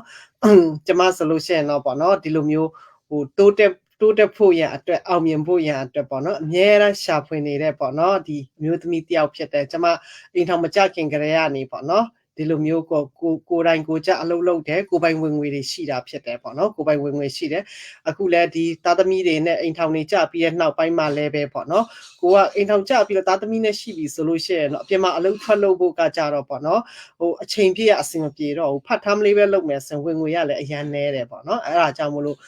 ကျမလိုချင်တာကတော့ဟိုဖတ်ထားကိုကအိမ်ထဲကနေအိမ်ပြင်ထွက်เสียမလို့ပဲနဲ့ပေါ့နော်ဟိုဝင်ငွေလေးရမယ်ပေါ့ဝင်ငွေကဟိုနည်းနည်းလောက်ပဲလုပ်ပြီးတော့ full time လာစားလောက်လိုချင်တာပေါ့ပြောချင်တာတော့နည်းနည်းလောက်ပဲအလုပ်လုပ်မယ်များများဝင်ငွေရမယ်ပေါ့အဲ့လိုမျိုးအလုပ်ဒါပေမဲ့ကိုကဘာလုပ်ရဘာကန်ရမှလည်းမသိဘူးပေါ့နော်ကိုကအဲ့လိုမျိုးဆိုတော့ internet ထဲမှာတော့ရှားနေတာပဲရှားနေတော့ work from home တော့ဟိုတနာရောဘလောက်ဆိုတဲ့ဟာတွေအများကြီးတော့တွေ့တယ်ဒါပေမဲ့တခါမှလည်းကိုလည်းမလုပ်ဘူးဆိုတော့ဟိုအဲ့လိုမျိုးသူမြတကယ်အမှန်ကန်နေဖြစ်မလားဆိုတာတွေလည်းစိုးရိမ်နေမ join ဖြစ်ဘူးပေါ့နော်မ join ဖြစ်ဘူးဒါပေမဲ့ကျမတခြားအလုပ်တွေကိုလုပ်ကြည့်တယ်ဖះကိုဆူတောင်းနေပေါ့နော်အဲ့လိုမျိုးဒီတနေ့နေ့တစ်ချိန်မှာပေါ့နော်အလုပ်အိမ်ကနေပဲနေပြီးတော့ဝင်ငွေရမယ့်အလုပ်ပေါ့နော်ဟိုနည်းနည်းလောက်လုပ်ပြီးတော့ဝင်ငွေအများကြီးရမယ့်အလုပ်ကိုရအောင်ဆိုပြီးဖះကိုလည်းဆူတောင်းနေပေါ့နော်အဲ့လိုနဲ့အမှုတော်ဆောင်ပါစတာတွေစီမှာလည်းကျမအဲ့လိုပဲဆူတောင်းခံနေပေါ့နော်ရှင်းနှစ်လောက်ကြာလာတဲ့အခါမှာဖះတခင်ကနေကျမကိုလမ်းဖွင့်ပေးပြီးတော့ပေါ့နော်ဒီလုပ်ငန်းကိုတီးခွင့်ပေးလာလို့ကျမဒီလုပ်ငန်းကို join လိုက်တဲ့အခါမှာဆိုလို့ရှိရင်တော့ကျမမျှော်မှန်းထားတဲ့အတိုင်းမှာပဲပေါ့နော်ဟိုနည်းနည်းလောက်ပဲလုပ်ပြီးတော့လေဟိုဝင်ငွေတွေအများကြီးပေးနေတဲ့လုပ်ငန်းဖြစ်နေတာပေါ့နော်ဆိုတော့တကယ်ပဲပေါ့နော် life changing business ကိုဖြစ်စေတယ်ကျမဆိုတော့ဒီလုပ်ငန်းကိုဝင်ပြီးတော့ပေါ့နော်လေးလမြောက်မှာဆိုလို့ရှိရင်တော့မိသားစုတွေရဲ့ပေါ့နော်အကျွေးတွေမှန်သမျှအနှစ်နဲ့အလားလားနဲ့ပေါ့နော်အကျွေးတွေရှိထားတဲ့ credit card အကျွေးတွေဆိုအကုန်လုံးဖျားရဲ့အခြေစုတော့ဖြစ်ဆက်နိုင်တယ်ပြီးတဲ့ခါကျတော့ဒီလုပ်ငန်းလုပ်ပြီး2နှစ်အတော်အတွင်းမှာဆိုလို့ရှိရင်တော့ကျမတို့ဒီအိမ်ဝယ်ထားတဲ့အမေရိကမှာဆိုလို့ရှိရင်တော့ အိမ်တွေကနှစ်ပေါင်း30စာချုပ်နဲ့ဝယ်ထားတာဖြစ်တယ်အဲ့ဒါတွေကိုလည်းပဲနှစ်နှစ်တောတွင်းမှာအကုန်လုံး pay off နိုင်တယ်ပြီးတဲ့ခါကျနောက်ထပ်3လမြောက်မှာဆိုလို့ရှိရင်တော့ zero mileage က6000နဲ့ဝယ်တဲ့ဟာလည်းပဲပေါ့နော်အကုန်လုံး pay off သွားနိုင်တာဖြစ်တယ်ဆိုတော့ဒီလုပ်ငန်းအရန်ကောင်းတယ်ပေါ့နော် life changing business ဖြစ်တယ်အခုဒီမှာဒီပေါ်မှာရေးထားတဲ့အတိုင်းပဲ dream come true business ပေါ့နော်အိမ်မက်တွေကိုတကယ်ပဲအကောင့်ထဲပေါ်ပေးတဲ့လုပ်ငန်းဖြစ်တယ်ဆိုတော့ပေါ့နော်ဒီ business ကိုကျွန်မလေ့လာနေတယ်စိတ်ဝင်စားနေတယ်ဆိုလို့ရှိရင်တော့အများဆုံးဒီ business ကိုလေ့လာဖို့ join ကြဖို့ဖိတ်ခေါ်ပါတယ်တယောက်ကနေအသေးစိတ်လေးသိချင်တယ်ဆိုလို့ရှိရင်တော့ကျွန်မတို့တော်လကောင်းဒီနေ့ interview လုပ်သွားတဲ့တဦးတယောက်ချင်းစီပေါ့နော်တစုံတယောက်ကိုမေးပြီးတော့ပေါ့နော်ကိုကဒီလုပ်ငန်းလေးအကြောင်းတွေကိုလည်းလေ့လာလို့လည်းရတယ်ပြီးတော့ဒီ video ရဲ့အပေါ်မှာလည်းပဲ www. ဆိုပြီးတော့ပေါ့နော် link လေးရှိမယ်အဲ့ဒီမှာနာမည်နဲ့ email နဲ့ register လုပ်ပြီးတော့ free workshop ကို90 minute video ကိုနားထောင်ပြီးတော့ကိုကဒီစီးပွားရေးလုပ်ငန်းအကြောင်းလေးကိုလည်းလေ့လာလို့ရတာဖြစ်တယ်တကယ်လို့နောက်ထပ်ကိုကတဘောကြရတယ်ဆိုလို့ရှိရင် membership ကို$149နဲ့ join ပြီးတော့ကိုက membership ဝင်လို့ရတယ်30 day money back guarantee ဖြစ်တယ်တကယ်လို့ကိုကဒီစီးပွားရေးလုပ်ငန်းလေးကိုတဘောမကြဘူးဆိုလို့ရှိရင်တော့ရပေါင်း30အတွင်း coaching မခေါ်ခင်ဆိုလို့ရှိရင်တော့ 100% ပြန်အမ်းပေးတာဖြစ်တဲ့အတွက်$1မှအရှုံးမရှိတဲ့စီးပွားရေးလုပ်ငန်းဖြစ်တယ်အခုပေါ့နော်ဒီလုပ်ငန်းတွေလုပ်ချင်းအဖြစ်ကျမတို့မြန်မာနိုင်ငံသားတွေဆိုလို့ရှိရင်တော့တကယ်ပဲ life changing တွေအများကြီးဖြစ်နေကြပြီတကယ်ကိုအိမ်နေကားတွေ pay off နေကြပြီပေါ့နော်ကျမတို့ရဲ့ coach တယောက်ဆိုလို့ရှိရင်တော့ဒီအမေရိကမှာလည်းပဲအိမ်နေနှလုံးသုံးလုံးပိုင်နေပြီနော်ပြီးတဲ့ခါကျတော့နော်ဒီ California တွေပြည်နယ်မှာဆိုလို့ရှိရင်လည်းပဲပေါ့နော်ဒီ million တန်တဲ့အိမ်တွေကိုတောင်မှဝယ်နိုင်တဲ့သူတွေရှိနေပြီကျမတို့မြန်မာပြည်သားတွေထဲကနေနော်ကားတွေကို zero mileage ကားတွေ cash down နဲ့ဝယ်နိုင်တဲ့လူတွေရှိနေပြီဒီလောက်ကောင်းတဲ့လုပ်ငန်းကိုကျမတို့ဘယ်မှာရှာပြီးတော့တွေ့နိုင်တော့မှာလဲပေါ့နော်ဆိုတော့နောက်ကြတယ်ဆိုတာမရှိဘူးအခုချက်ချင်း join ဖို့ဖိတ်ခေါ်ပါတယ်ဘယ်သူမဆိုပညာရေးချင်းကန့်တတ်မရှိပေါ့နော်ပညာရေးချင်းကန့်တတ်မရှိ session နဲ့ပြည့်ပြီးသားသူတိုင်းအားလုံး digital business ကို join ကြပါလို့ဖိတ်ခေါ်ပါတယ် thank you ပါအားလုံးဖျားရှင်ကောင်းကြီးပေးပါစေနော် bye bye